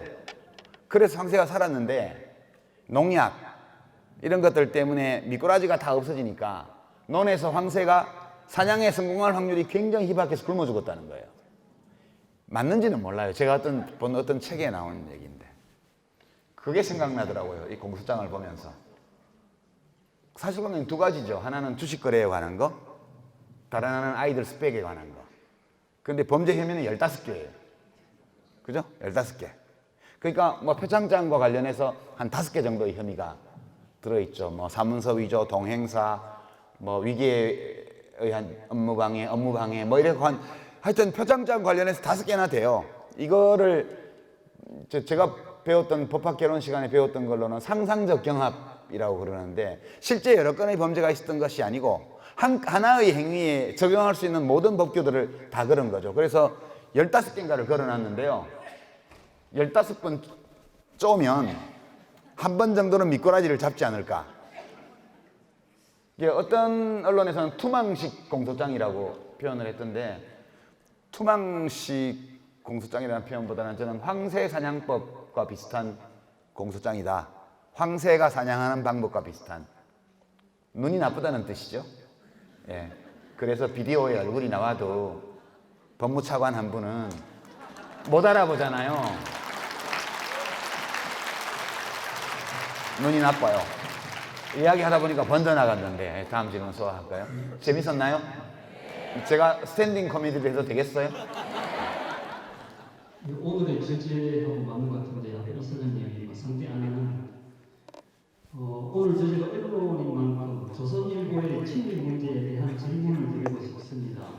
자기들은 아니라고 하지만 일본의 과오와 도발은 침묵하고 걸프하는 우리 정부의 책임이라는 논리만 내세우는 조선은 분명 친일신문이라고 보입니다. 아직도 이토록 일본 편향인가요? 조선은 왜 그래요? 아, 예. 저는 조선일보가 친일신문, 친일적 논조를 갖고 있죠. 그렇지만 친일을 위해서 그런 기사를 낸다고 생각하지는 않습니다. 뭐 일본하고 친하게 지내는 건 좋은 일이죠. 저는 그렇게 생각합니다. 일본은 이웃 나라고 그리고 이웃에 있는 나라들을 치고 전쟁을 안 한 나라가 없어요. 아이, 다 그래요. 옆에 있기 때문에 싸우는 거지. 멀리 있으면 안 싸우잖아요. 멀리 있으면 무역을 하죠. 그래서 그 오만의 문화부 장관님은 한국과 오만의 그 교류의 역사가 1200년 됐다고 주장하시더라고요. 왜냐 그랬더니 그 신라시대 때 처용가에 나오는 그 처용이 오만 사람이라고 주장을 하더군요. 왜냐 그랬더니 오만에 가면 신라라는 지명이 있대요. 뭐 그런 얘기 믿거나 말거나 하여튼 한국과 오만의 1200년에 걸친 이 외교와 문화교류 관계 이런 얘기를 감동적으로 말씀하셨어요. 제가 전에 갔을 때. 뭔 얘기하라고 얘기했지? 아, 예, 조선일보. 예. 근데 그리스랑 터키도 아주 견원지간이잖아요. 아주 사이가 안 좋죠. 제가 이번에 출장 갔다 온 크로아티아도 옆에 보스니아하고 엄청 사이가 안 좋죠. 원래 붙어 있는 나라들이 서식지가 붙어 있기 때문에 다툼이 생길 수밖에 없어요. 저는 일본과 한국의 다툼도 그런 거라고 봐요. 저는 뭐 개인적으로는 그것이 일본이 특별히 나쁘다든가 역사적으로 요 현대사에 와서 한 거는 특별히 나쁜 짓이었지만 일제강점 이전까지, 그러니까 20세기 들기 이전까지 일본과 외국과 조선과의 관계는 일반적으로 고대나 중세기에 인접한 나라들 사이에 있었던 그런 갈등 관계 또는 협력 관계와 전혀 다르지 않았다고 생각해요. 저는 개인적으로. 그리고 대마도를 정벌하러 간 것도 잘한 일은 아니었다고 봐요. 대마도 사람들은 먹고 살기가 힘들어가지고 요즘 바로 보이죠. 우리가 관광을 안 가니까 대마도가 망했어요. 거기 99%가 한국인 관광객이었거든요. 왜? 여기 부산에서 많이 가죠. 배 타고 1시간 반이면 가잖아요. 그러면 면세점 이용할 수 있죠. 가서 점심 먹고 쇼핑해서 돌아오면 하루치기 가죠. 그리고 낚시꾼들은 제주도 뭐 남해 섬 가는 것보다 더 빨리 가요. 부산에서 가면. 그래서 거기 대마도 거기 조그만 읍내에는 한국 사람만 바글바글했고 그랬는데 안 가니까 망하죠. 일본 본섬에서는 부산에서 가는 것보다 2배 이상, 2배 반 정도 멀거든요. 그러니까 비행기 타고 그걸로 놀러 가야 되는데 일본 사람들이 그럴 리가 없죠. 거기까지 가봤자 볼 것도 없고요. 그 땅을 보면 농사질 만한 땅도 없어요. 그러니까 왜 외구들이 쳐들어왔을까 보면 대마도 살던 사람들이 먹고 살 길이 없어서 쳐들어온 거예요. 제가 볼 때는 애들 굶어 죽으면 어떻게 해요. 그래서 이제 배 타고 가까운 한국의 남해로 와서 뭐 좀 얻어가려고 했는데 줄 리가 있나요? 오면 돌 던지고 뭐 그럴 거 아니에요. 그럼 무역이라도 해야 되는데 팔 게 없어요. 그 대마도에는. 지금 같은 냉장시설이 있었으면 뭐 병해동 같은 거 고거보종 잡아다가 어떻게 생물로 팔 수 있는데 부산 와서 그때는 그것도 안 됐잖아요. 그러니까 노략질 한 거라고요. 노략질 하니까 여기서는 또 토벌하러 간 거고요.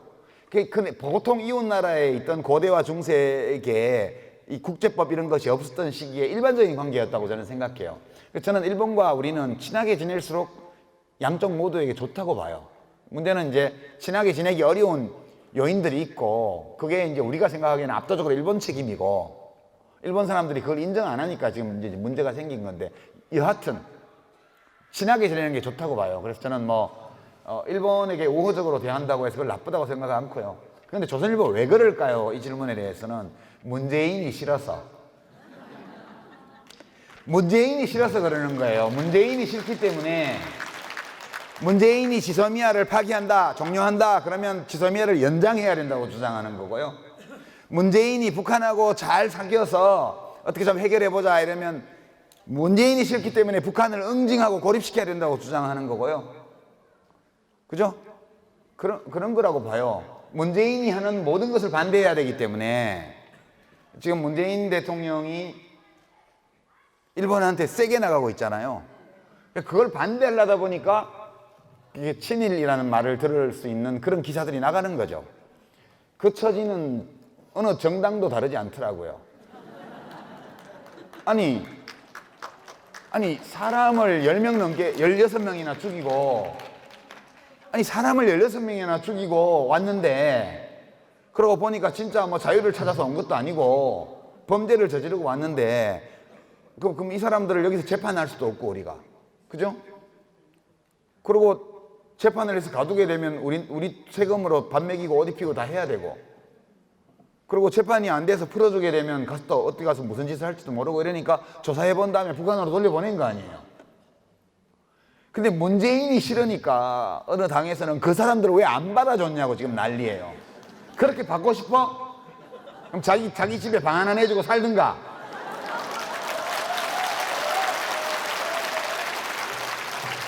그래서 그냥 지금 친일해서 뭐 하게요. 친일해서 무슨 득볼 게 있어서 친일을 하는 게 아니고 그 신문들이 그렇게 친일이라고 비난받는 만한 그런 기사를 내는 이유는 문재인이 싫기 때문에. 저는 그렇게 해석합니다. 그분들이 고마워할지는 모르겠지만. 네, 이사장님을 걱정하는 이제 질문을 하셨는데 알라브 방송 때문에 여행 중에 이사장님이 행골되는 거 떠나고 너무나 걱정을 했습니다. 이렇게 방영장에 대해서 뵙게 되어 너무 반갑고 다행입니다. 몸 조심하면서 다니세요. 예, 몸 조심하겠습니다.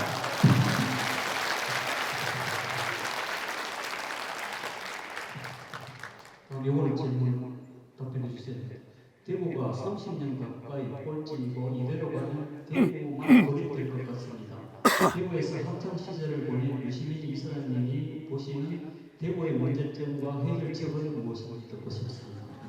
예, 이것도 좀 답하기 조심스러운 문제인데 저보다 여러분이 더 잘 아시잖아요. 저는 사실 태어나서 10살 때까지는 경주 사람이고요. 경주. 10살 때부터 이제 대학 들어갈 때까지 10년 동안 9년 정도, 정확히 말하면 9년 반 정도를 대구에서 살았고요. 예, 그 뒤로 40년 동안을 수도권에서 살아온 사람이어서 저도 대구 사람이라고 하긴 하는데 개념 규정을 어떻게 해야 되지? 우리가 뭐 기체, 액체, 고체 이런 것도 경계선이 어딘지를 뭐 이론적으로 따져봐야 이게 액체냐 고체냐 그렇게 따질 수 있는데 젤리는 액체일까요 고체일까요? 저는 가끔 제가 대구 사람일까 수도권 사람일까 뭐 지금 서울에 살고 있으니까 서울 사람일까 좀 헷갈리기도 해요. 근데 대구는 이제 컬러풀 대구 축제를 하죠. 그거 오래됐어요. 컬러풀 대구를 쓴 지가. 근데 대구는 컬러풀하지 않죠. 이제 모노톤이죠. 모노톤. 네, 모노톤 대구죠. 실제로는. 컬러풀 대구가 되고 싶으나 모노톤 대구에 머물러 있는 상황이라고 저는 생각해요. 대구는 아니 뭐 제가 이제 터놓고 말씀드리면 대구시도 그렇고 광주시도 그렇고요. 자체 발전 동력이 없어요. 거기 다 주거지밖에 없잖아요. 대구광역시하고 광주광역시하고 다. 여기 공장이 들어올 수 있습니까? 못 들어오죠. 다 주택가인데. 경제적으로 여기가 새로운 발전을 이룰 수 있는 동력 자체가 없어요. 전통적인 관점에서는. 그러니까 경북하고 합칠 때라야 대구가 이제 뭔가 역할을 할 수 있죠. 경북하고 합쳐놓고 보면 대구는 이 권역의 어떤 중심지로서 역할이 보여요. 경북과 떼놓은 대구. 옛날에는 우리가 인구가 많으니까 무슨 직할시, 광역시 이런 거 원해서 이렇게 된 건데 정작 떼놓고 보니까 경북이 없으면 대구는 힘을 쓸 수가 없다고 저는 생각해요. 전남과 떼놓은 광주시는 발전의 동력이 없어요. 제가 볼 때는. 자원이 없습니다. 그래서 저는 사실 이 체제를, 이 지방행정 체제를 바꿔야 된다고 생각해요. 대구하고 경북은 같이 놓고 묶어놓고 뭔가를 도모해야 된다. 그런 생각들 하나 들고요. 두 번째는 이제 대구는 오랫동안 제조업이 번영하는 지역의 중심 중에 하나였죠. 부산도 그렇고 대구도 그렇고 이제 우리 산업화 시대에 구미공단 포함해가지고 대구 성서공단 뭐 해서 다 2차 산업의 중심이었습니다. 영남이. 근데 우리나라 제조업이 이제 취업자 기준으로 보면 16%밖에 안 되거든요. 약. 전체 취업자 중에서 제조업 분야 취업자가 16% 남짓밖에 안 돼요. 지속적으로 감소해 왔고 앞으로도 더 감소할 거예요. 그러니까 한때는 농업 인구가 70%, 80% 됐죠. 모든 나라들이. 대부분의 일하는 사람들이 농업 분야에 종사하던 시절이 있었어요. 그래서 진정한 가치는, 경제적 가치는 농업에서만 나온다라고 주장하는 학파도 있었죠. 중농학파라고 해서. 프랑스예요. 그럼 지금 유럽연합이나 우리나라나 이른바 산업화된 선진국 경우에 농업 인구 얼마나 됩니까? 대개 다 5% 미만이에요. 근데 다 밥 먹고 살아요. 한때 제조업이 엄청나게 비중이 컸지만 생산 기술이 계속 발전하니까 훨씬 더 적은 숫자의 사람들로도 전 세계 인구가 다 쓰고 남을 만큼의 제조업 상품을 만들어요. 앞으로 제조업은 지금 농업이 그렇게 된 것처럼 인구의 아주 적은 부분만 종사하는 산업이 될 거거든요. 그럼 나머지는 다 뭐냐? 다 서비스업이에요. 서비스업이요. 3차 산업, 또 요즘 4차 산업 얘기까지 나오고 있죠. 그러니까 제조업을 염두에 두고 계속 고민을 하면 대구시나 광주시 같은 곳은 답이 없다고 저는 생각해요. 서비스업인데 서비스업은 굉장히 다양하거든요. 서비스업은 무지무지하게 복잡하고 다양합니다. 업의 성격이요.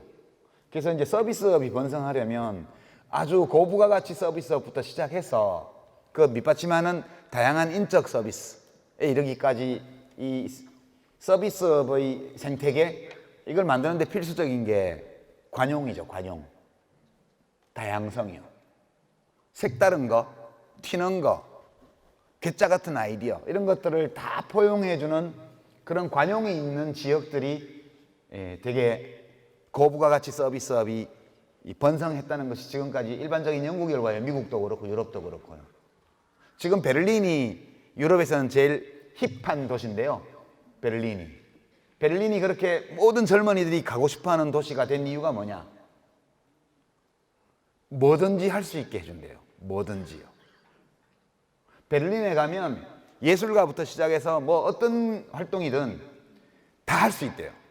그래서 유럽의 젊은이들이 지금 베를린으로 몰리고 있습니다. 그러면서 베를린 집세가 뛰어가지고 베를린시에서 집세를 덮어 씌워버렸죠. 못 올리게. 그 조례 만들어가지고요. 예. 아예 임대료 인상을 최근에 얼마 전에 금지해버렸습니다. 몇 년 동안 일체 올리지 못하게. 그러니까 어느 지역이 지금 번성한다는 것은 되게 재능 있는 사람들이 모인 지역이 번성한다는 거고요. 재능 있는 사람들이 어디 가냐 봤더니 뭐든지 해도 되는 곳에 가서 산대요. 그런 점에서 보면 대구는 희망이 별로 없죠. 저는 광주광역시도 비슷하다고 생각해요. 충청도가 요새 잘 나가잖아요. 충청도의 장점이 뭐냐 하면 어느 동네 출신이 와서 살아도 별로 불편을 못 느낀대요. 충청도가. 원래 성격상 대놓고 남들에게 배타하지도 않는 데다가 그동안에 좀 수도권을 규제를 하면서 충청권에 뭐가 많이 오고 나니까 외지 사람들이 많이 들어와서 뒤섞여 버렸어요. 그래서 마치 여러 인종이 뒤섞여 사는 뉴욕처럼 내가 말씨가 좀 달라도 하나도 별로 어색하지 않은 거예요. 그 동네에서는. 그 점이 지금 문화적으로 보면 충청권의 어떤 장점이 되고 있거든요. 그래서 저는 사실 대구는 복잡하게 다른 거는 말씀 못 드리겠고 단색을 벗어나는 것이 되게 중요하다. 그리고 배타적인 문화를 갖고 있는 지역은 다 망한다. 앞으로.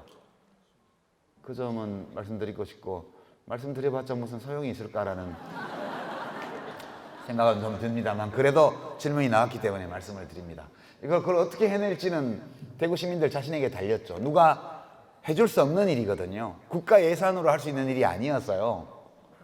대구 자체에서 좀 논의해서 그런 방향으로 품을 넓히는 문화적으로 품을 넓히는 그런 작업들을 좀 하는 게 중요하지 않을까. GRDP 26년째 꼴찌 이런 얘기 백날 해봐야 바뀔 건 없습니다. 대구의 GRDP가 올라오려면 서비스 산업 말고는 할 수 있는 게 없어요. 서비스업인데 그것도 고부가가치 서비스업이에요. 근데 고부가가치 서비스업에 종사하는 사람들은 되게 리버럴해요. 간섭받는 거 싫어하고요. 튀는 사람도 많고요. 하고 싶은 거 마음대로 하려고 그래요. 대구 와서 할 수 있나요? 그러니까 창업을 대구 와서 안 하죠. 그런 사람들은. 광주도 비슷합니다. 놀랍도록. 그러니까 이게 지금 수도권의 장점이거든요. 전통적으로. 수도권에서는 어느 동네 말을 써도 괜찮습니다. 어차피 서울시 같은 데는 이주민의 도시거든요. 원래 서울 토백이는 거의 없습니다. 경기도에 지금 신도시들이요. 팔도 사람 다 모여 있거든요. 거기서는 그런 장점이 있는 반면 저는 이제 지방이 자꾸 메말라가는 이런 것들이 그거하고도 관계가 굉장히 깊다. 사람들이 떠나는 거죠. 단조로우니까. 그런 면에서 좀 대구 시민들이 이런 포럼도 좀 하고 뭐 좀 방송 대구 지역 민방이나 뭐 지역 천국 지상파 이런 데서도 그런 고민을 나눌 수 있는 그런 기회들을 많이 좀 만들어줬으면 그런 생각은 좀 하게 됩니다.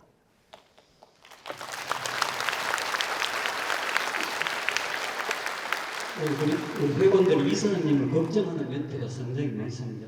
또 한 멘트를 알려드리고, 아까 엘리베이터 입구에서 뵐 때 표정이 많이 무거우시더라고요. 요즘 특별히 힘드신 적이 있으신지요? 늘 건강하십시오. 믿고 따르는 사람이 많습니다. 예, 건강은 괜찮은데요. 어제 스쿼트를 정량을 해서 들었더니 좀 허벅지가 아파가지고 아까 엘리베이터에서 내릴 때 좀 아팠습니다. 그거 보셨나 보네. 예. 두 가지 한꺼번에 질문하겠습니다. 같이 답변해 주시면 되겠습니다. 유시민님 반갑습니다. 보수 텃밭인 구미에서 정치 얘기를 할 때 가슴이 답답합니다. 대화의 방법을 알려주세요. 대화가 고품입니다. 외롭습니다. 하고 한 가지는 저는 유시민 이사장님 작가님을 너무 좋아하시는데 그는 저를 경북에 사는 친척 직장까지 이해를 못한다며 왕따를 시킵니다. 어떻게 설득할까요? 한마디 말로 이길 수 있는 방법은 있을까요? 예. 뭐 저를 좋아하도록 설득하지 마십시오. 좋은 거는 혼자 가지고 있을 때가 좋지 왜 남들하고 나누려고 그러세요? 이제 그게 그 지역 사회의 어떤 분위기나 이런 것이 나하고 맞지 않다고 느낄 때 우리가 택할 수 있는 방법은 되게 두 가지로 나눌 수 있습니다. 더 넓게 보면 대한민국이 나와 맞지 않다고 느낄 때 그럴 때 우리가 할 수 있는 것은 떠나는 것, 그러니까 다른 공동체를 찾아가는 게 있고요. 여기를 바꾸는 게 있죠. 되게 이제 우리나라는 묘한데 어제 제가 홍준표 전 대표하고 녹화를 하다가 그 옛날에 홍준표 씨가 의원으로 있을 때 국적법 개정안 내서 처리한 적이 있습니다. 그게 원정 출산으로 이중 국적 해가지고 병역 기피하는 거를 못하게 막는 법이었어요. 그게 되게 보수다운 법이죠. 예, 그 법률안이 보수 정당이라면 당연히 해야 되는 그 일이었어요. 근데 이제 홍준표 씨가 그때 그걸 한 게 누구를 막은 거냐 하면 대한민국 0.01%의 부자들과 특권층 사람들이 LA로 원정 출산을 가서 20일 동안 2,500만 원 그 당시 돈으로 1990년대예요. 20일 프로그램에 2,500만 원이었어요. 그거를 해주는 산후조리원, 민간 사설 산후조리원이 LA에 깔린 걸 보고 격분해서 돌아와서 만든 법이 그거였거든요. 되게 잘한 일이에요. 홍준표 씨가 잘못한 일만 있는 게 아니거든요. 되게 그것은 멋진 법안이었고 결국 한번 부결되고 그 다음에 다시 추진해가지고 결국 되긴 됐는데 그렇게 떠나는 사람들이 있죠. 정말 여기서 너무 살기 힘들어서 새로운 기회를 찾아서 이민을 가는 분도 있는가 하면 지금 대한민국의 최상층 경제적으로 볼 때 최상층에 있는 사람들은 정말 자기 아들, 딸을 미국 사람 만들려고 노력 많이 해요. 이상하죠? 여기를 더 좋게 바꾸면 될 텐데.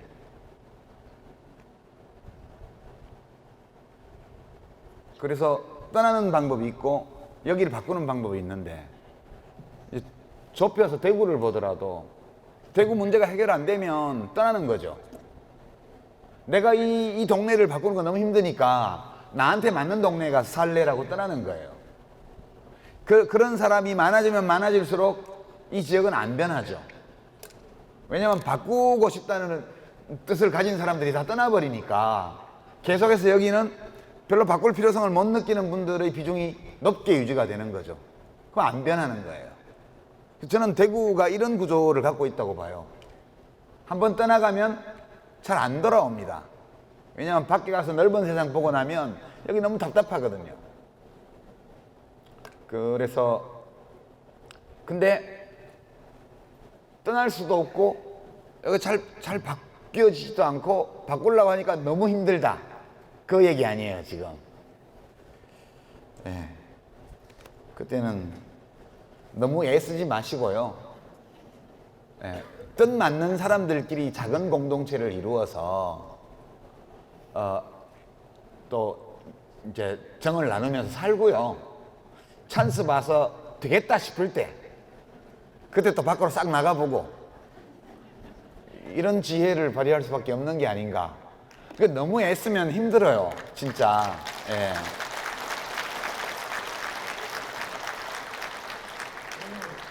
그래서 예. 그렇게 우리 뜻 맞는 사람들끼리 작은 공동체를 이루어서 서로 격려하고 위로하면서 살다 보면 어떨 때 사람들과의 소통이 가능해지는 기회들이 생기거든요. 그때 또 한 번씩 확 해보고 예, 그렇게 해서 가는 수밖에 없는 게 아닌가 그런 생각입니다. 내년 4월에 그런 기회가 왔으면 좋겠어요. 네.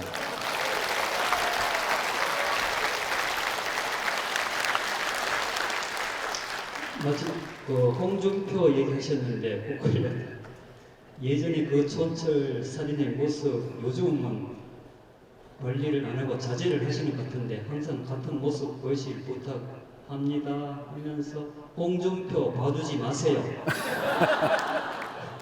그리고 말싸움 접은 적 있으세요? 아예 좀 말싸움을 자주 하는 건 아니고요, 저도. 예. 근데 이제 홍준표 전 대표가 이제 어제 KBS 녹화를 할 때 제가 느꼈는데 예, 되게 그 내용이 있더라고요, 의외로. 저는 사실 솔직히 좀 무시했었는데 무시하는 마음이 약간 있었더랬는데 그 진행자하고 셋이 앉아서 지난번 100분 토론은 좀 제가 좀 건의를 드렸어요, 홍 대표한테. 아, 축구는 역시 FC 바르셀로나죠. 좋아하세요? 그랬더니 좋아한다 그러시더라고요. 재밌다고.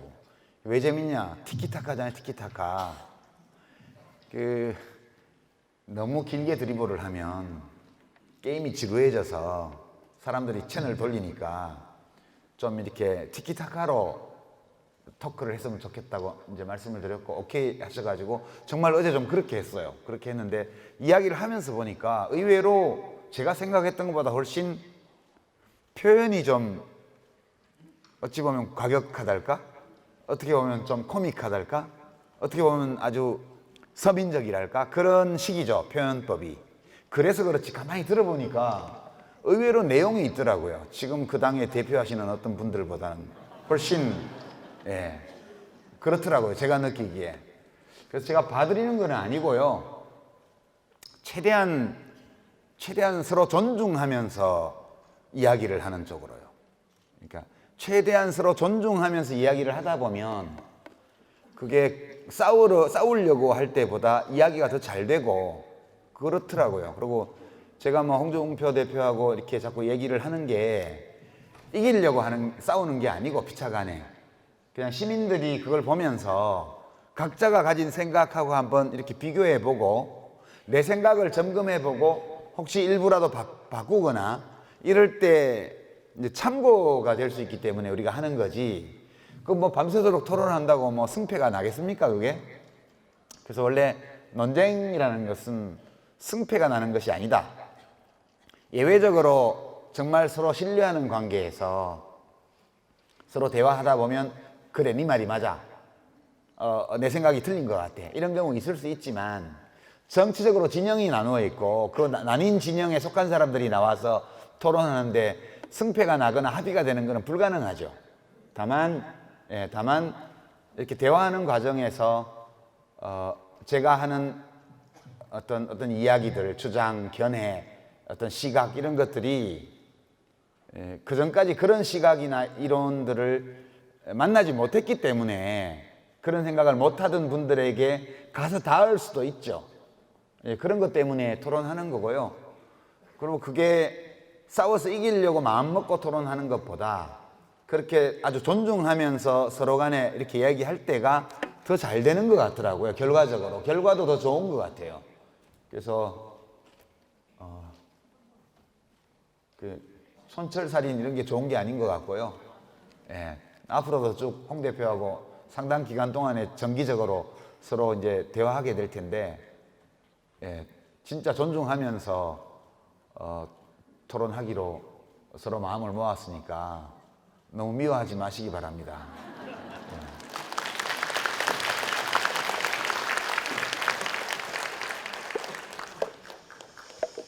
요즘 고소 당하셔서 마음고생 많이 하시며 위로금을 알리오 개념으로 100만 원 입금 약속하고 있습니다. 이거는 이제 교육 문제에서 둘째 아이가 다니는 학교는 국정교과서 포동으로 시끄러웠던 경북의 땡땡 고등학교입니다. 매일 아침 전교실에 조선일보가 배달되고 수업 중 극보수적 발언이 공공연한 학교에서 우리 아이는 조국 전 장관 관련 발언조차 한마디 못하고 있습니다. 공교육 속 정치 편파 교육에 대해 학부모로서 저는 어떤 대처를 할 수 있을까요? 하고 이사장님 유럽 달장이 오셔서 공정한 사회 교육 위한 계획을 이상일까요? 언제쯤 사회적 합의를 이루는 교육 계획을 할 수 있을까요? 교육. 자녀분, 자제분 그 학교는 옮겨주시는 게 좋을 것 같아요. 계속 그 학교에 굳이 그거는 교육적 견지에서 볼 때 그렇게 하면 안 되거든요. 특정한 이념적인 기준을 강제하는 그런 것은 원래 교육의 본령에 어긋나는 거기 때문에 그거를 계속 하는 그런 학교에 자녀를 다니게 하는 거는 좀 뭐 그렇게 현명한 어떤 판단이 아니지 않나 하는 생각이 듭니다. 개인적인 견해인데요. 아이들 자녀 양육은 좀 리버럴하게 하는 게 좋다고 봐요. 저는 부모가 뭐 원하고 바란다고 해서 꼭 그대로 가는 것도 아니고요. 가지는 것도 아니고 아이들이 그 길로 가진다고 해서 그 아이들이 꼭 행복해지는 것도 아닌 것 같아요. 그래서 스스로 선택하고 결과에 대해서 책임감을 느끼고 성취를 이루었을 때 기쁨을 맛볼 수 있는 그런 쪽으로 좀 하는 게 맞는 게 아닐까 그렇게 생각합니다. 교육개혁은 잘 안 되리라고 봐요, 저는. 그래서 제가 개인적으로 이제 선택했던 거는 학교에 그리 많은 것을 기대하지 말자는 쪽으로 저는 마음을 먹고 아이들을 학교에 보냈고요. 지금 우리 교육은 사실은 노동시장에 진출할 때 유리한 고지를 차지하기 위한 경쟁 과정으로 돼 있죠. 물론 노동시장에서 모두가 동등한 대접을 받을 수는 없는데 더 희소하고 더 많은 부가가치를 창출하는 그런 직종이나 어떤 조직이나 이런 데서 더 많은 보상을 받는 것은 그건 뭐 자연스럽죠, 어떻게 보면. 근데 그 격차가 너무 크게 되면 이제 이런 문제가 생기는 거죠.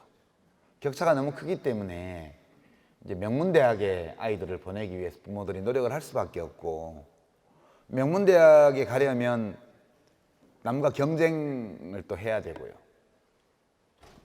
그러다 보니 지금 우리 초중등 교육은, 특히 고등학교, 중학교 교육은 그 시민단체 표현대로 하자면 삼중맷돌의 아이들을 돌리는 거죠. 국가하고 대학하고 그 다음에 교사들, 중고등학교 교사들하고 이렇게 맷돌 세 개가 아이들을 거기 놓고 돌리는 거예요. 그러니까 수능은 국가가 권력을 행사하는 통로고요. 그 다음에 대학의 그 수시 전형, 뭐 학생부 전형 이런 것들은 대학이 이제 권력을 행사하는 거고, 그 학생부 내신, 특히 내신 이거는 고등학교, 중학교에 이제 중등학교와 선생님들이 권력을 행사하는 통로죠. 그러니까 세 권력 집단이 각각의 방식으로 아이들에 대한 지배력을 행사하고 있고, 아이들은 이 삼중의 맷돌 아래에서 갈리는 거죠. 예. 저는 그런 게 우리 교육이라고 봐요, 지금. 그러니까 이거를 어떻게 바꿔도 결국은 노동시장에서 유리한 지위를 차지하기 위해서 명문대학을 가야 된다는 이 경쟁, 이것이 존재하는 한은 입시제도를 어떻게 바꾸든 뭐 고등학교 체제를 어떻게 하든 그 양상만 달라지는 거지 본질은 변화가 하나도 없는 거라고 봐요. 저는 이거는 교육기관 안 된다, 기본적으로. 될 수가 없다, 기본적으로. 우리 모두는 아이를 명문대학에 보내고 싶은 욕망에 사로잡혀 있고, 그 다음에 돈이 많은 사람들, 자원이 많은 사람들은 어떤 제도가 들어오더라도 거기에서 아이가 우위를 차지할 수 있도록 자원을 투자하고 그렇게 돼 있는 거죠. 그래서 이건 진짜 답이 없는 문제라고 저는 생각하고요. 그냥 애가 안 다치고 이 시스템을 거쳐 나오는데 성공하면 그걸로 됐다, 그런 정도 지금 생각하고 매우 비관적이에요. 제 생각에는 어떻게 할 수가 없다, 이거는. 예. 이제 과격한 하고 급진적인 방안을 찾자면 진짜 서울대 학부를 폐지하고요. 서울대를. 국립대학은 전부 통폐합해서 1대학부터 60대학까지 만들든가. 예, 그렇게 이제 국립대학 통합 시스템으로 가고, 파리 프랑스처럼. 그리고 사립대학은 정말 그냥 등록금이고 뭐고 네 맘대로 해라, 미국식으로. 그래서 돈 있는 사람들은 사립대학 보내고요, 돈 없는 사람들은 국립대학 보내는데 국립대학은 등록금을 다 없애버려야 된다는 거죠. 그리고 국립대학 어디에서 사실 서울대만 빼고 나면 지방, 옛날에 있던 지방 거점 국립대학 빼면 대학이 없어요, 명문대학이. 그래서 저는 서울대 학부는 없애야 된다고 생각해요. 서울대 학부는 아예 없애버리고, 그 다음에 이제 국립대학은 지방에 있는 거점대학 중심으로 통합 시스템을 만들어서 어디서 학점을 따건 다 인정하는 시스템으로 가고, 대학 등록금은 국립대학은 없애버리는 거죠. 무료 교육을 하는 거죠. 사립대학은 다 풀어주고요. 돈 많은 사람들은 연고대 뭐 이런 데 보내라는 거예요. 그 대신에 국립대학 갈 학생들에게는 확실한 혜택을 주라. 예, 그렇게 서울대를 꼭 없애기 어려우면 신입생을 뽑지 말고 그냥 강의만 개설해 두고요, 다른 국립대학 학생들이 한 학기씩 돌아가면서 가서 얼마나 잘 가르치나 한번 체험하게. 제가 볼 때는 별로 잘 가르친 것도 없어요. 이 정도를 하면 저는 좀 많이 완화되리라고 봐요. 근데 그걸 할 수가 없어요. 옛날 박정희 대통령 정도의 권력을 휘두르지 않는 한은 지금 그 명문대학 나온 사람들이 사회의 모든 권력을 장악하고 있는 조건에서 이게 여론의 지지를 받아낼 수 있을까? 그런 의문이 들어서 제가 매우 비관적으로 이제 보고 있는 그런 상황입니다. 이렇게밖에 말씀을 못 드리겠네요. 예. 시간이 다 된 것 같아요. 이제 마지막으로 하나만. 그럼 요거 당무 기대요 한번 읽어드리고 질문 한 가지 하겠습니다. 유 이사장님, 문재인 대통령님 성공한 대통령이 되실 수 있도록 지금처럼 많이 도와주실 거죠? 여기 이제 이거 마지막 질문을 할까요? 아니요, 아닙니다. 질문은 이사장님 현재 작가 말고 다른 거 하고 싶은 게 뭔가요? 2020년 유시민의 새해 목표 계획은? 예. 이제 앞으로 제가 어떻게 할지 그런 거에 대한 궁금증들이 많이 있으신데요. 제가 재단 이사장 임기가 이제 2021년 10월 15일까지입니다. 이제 앞으로 한 2년 정도, 이제 1년 11개월 정도 더 남아 있는데요. 그때까지는 이사장 일을 해야겠죠. 해야겠고, 그 뒤에는 이제 다시 좀 전업 작가로 이제 돌아갈 수밖에 없고요. 그 뒤에 유튜브를 하게 되면 저도 개인 유튜브를 해야죠. 돈도 좀 벌게요. 제가 이 알릴레오 재단 이사장 맡아서 알릴레오를 하니까 규정상 저는 출연료를 못 받아요. 우리 우리 그 재단의 규정상 내부 인사가 내부 행사에 참여하는 거는 보상을 못 주게 돼 있어요. 그러니까 이제 슈퍼챗 후원은 다 건축 기금으로 들어가고, 그다음에 이제 100만이 넘었기 때문에 광고 단가도 좀 올라간다 그러더라고요. 꽤 많은 광고료 수입이 있거든요. 그 진짜 연간으로 치면 억 단위의 수입이 있습니다. 어떤 재단에서 여러분들이 광고까지 열심히 봐주시는 덕분에 단가가 꽤 괜찮더라고요. 그 재생 횟수에 비해서. 그래서 그건 재단에서 제작비, 알릴레오 제작비로 쓰고 남는 거는 재단의 일반 회계로 이렇게 전입해서 쓰게 되는데, 이 일을 이제 일단 알릴레오 시즌2는 총선 때까지 하는 걸로 계획해서 지금 하고 있고요. 총선 지나면 좀 쉬어야겠죠. 저도 좀 쉬어야 되고 생업도 좀 해야 되고, 그렇게 해서 재단 일, 알릴레오 방송을 포함한 재단 일 하는 거 하고, 그 다음에 제가 책 쓰는 거 하고 두 가지 일만 하고 있습니다. 하고 있고, 이사장 임기가 끝나고 나면 이제 글 쓰는 일로 다시 돌아갈 생각이고요.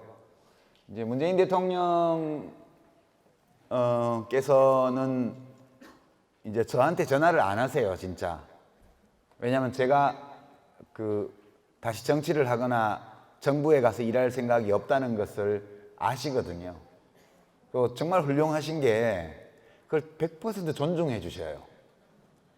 저의 그 뜻에 대해서 100% 존중해 주시기 때문에 저한테 전화를 안 하세요. 이제 어떤 분들은 왜 정부에 가서 일 안 하냐라고 저한테 물어보시기도 하는데, 제가 정부에서 일할 생각이 없다는 것을 문재인 대통령이 너무 잘 아시고요. 그걸 다 존중해 주시고, 그리고 좀 더 실용적으로는 이렇게 정부에 들어가지 않고 밖에서 이렇게 응원하는 게 그것 정부에 가서 일하는 것보다 더 낫지 않나? 그런 생각도 합니다. 왜냐하면 제가 어디 뭐 장관이라도 맡고 있거나 청와대에 가서 수석이라도 하고 있으면 못 하잖아요, 이거를. 근데 지금 그런 거 하나도 안 하고, 제가 뭐 정부에서 받는 게 아무것도 없죠. 제가 공공기관에 강연도 안 가죠. 그 다음에 뭐 무슨 직책위원회 이런 것도 일체 안 하죠. 그거 일체 안 하니까 제가 뭐 얻어먹으려고 이러는 거 아니라는 거는 좀 보이잖아요. 그러니까 진짜 의용은 아무것도 안 얻어먹고 하는 게 의용이거든요. 제가 원래 의용의 고전적인 의미는 어떤 이익을 바라면서 권력의 앞잡이가 돼서 하는 게 의용이죠. 근데 그 말을 제가 약간 반어적으로 사용했는데, 지금 조선동아 이런 데서는 한겨레 신문이나 이런 데를 친정부 언론이라고 그러잖아요. 제가 볼 때는 친정부 아닌데. 그러니까 그 말을 듣기 싫죠. 지식인들은. 언론인 지식인들은 친정부, 거기서 한 걸음 더 나가서 의용, 이런 말을 듣기 싫어해요. 그러다 보니까 모든 언론이 전부 정부를 공격하는 거죠. 공격만. 그래서 제가 의용이라는 말을 썼을 때는 잘못한 것까지 내가 뭐 잘했다고 하지는 않는다. 그러나 잘한 거는 잘했다고 그래야지, 최소한. 그리고 잘못한 것도 잘못한 정도에 맞게 잘못했다 그래야지. 뭐 횡단보도 무단횡단 한번 했다고 사형시키면 되나요? 안 되잖아요. 그래서 무단횡단의 사형 선고는 과하다, 그런 얘기 하는 거예요. 그러니까 이게 뭐 어찌 보면 제가 정부의 어떤 직책을 맡아서 일을 하는 것보다, 정부의 직책을 맡아서 일을 할 수 있는 분들은 딴 분들도 많이 계신데 알릴레오를 할 수 있는 건 저밖에 없잖아요. 그래서 제 스스로 생각하건대 제일 쓸모가 있어 보이는 쪽에 가서 일을 하는 게 좋겠다, 그렇게 판단해서 저는 지금처럼 활동하는 것이 문재인 대통령이 국정을 운영하시는데 좀이라도 제일 이제 보탬이 될 수 있지 않을까 하는 생각으로, 그러니까 의용이죠. 하고 있다는 그런 말씀 드리고요.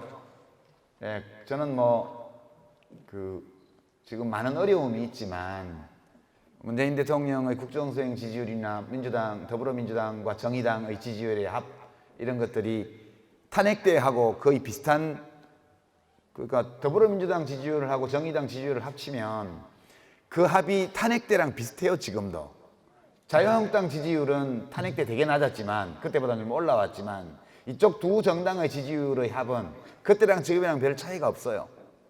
이렇게 유지되고 있는 중요한 이유 중에 하나가 때로 문재인 정부가 기대한 만큼의 성과를 내지 못한다고 보는 경우에도 게을러서 그렇다거나 성의가 없어서 그렇다거나 그 나쁜 마음을 먹어서 그렇다든가 그렇게 해서 그런 것은 아니고 열심히 노력하고 있는데도 좀 실력이 부족하다든가 또는 좀 환경이 좀 불운하다든가 이런 이유 때문에 그런 걸 거야 라고 양해해 주는 시민들이 많이 계시기 때문에 그 유지된다고 생각하거든요. 또 실제로 그게 사실이고요. 저는 문재인 대통령이 뭐 출근을 안 하는 분이 아니잖아요, 평일에. 뭐 문재인 대통령이 무슨 주사를 맞는 분도 아니잖아요. 그 문재인 대통령이 무슨 대면 보고를 안 받는 분도 아니잖아요. 문재인 대통령이 어디 사업체를 꼬불쳐 놓은 사람도 아니잖아요. 정말 어찌 보면 종교인과 비슷한 자세로 지금 직무를 수행하고 있다고 저는 느끼고 많은 시민들이 그런 느낌을 받고 있다고 생각해요. 그것이 지금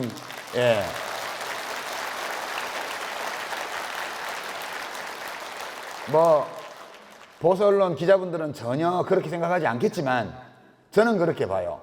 그리고 그런 진심이, 그런 모습이 어떤 형태로든 어떤 방식으로든 국민들에게 전해지고 있기 때문에 그나마 지지율이 이런 수준이라도 유지하고 있다, 그런 생각하고요. 앞으로 2년 반 남은 기간 동안에도 문재인 대통령이 우리 시민들의 삶을 좀이라도 더 개선하고 어려운 사람들의 삶의 환경을 좀이라도 더 높이고 그리고 한반도의 평화를 좀 더 확고하게 자리 잡게 하고 이렇게 하시는 성과를 남길 수 있도록 저는 일개 시민으로서 또 제가 할 수 있는 일을 열심히 하도록 그렇게 하겠습니다. 고맙습니다.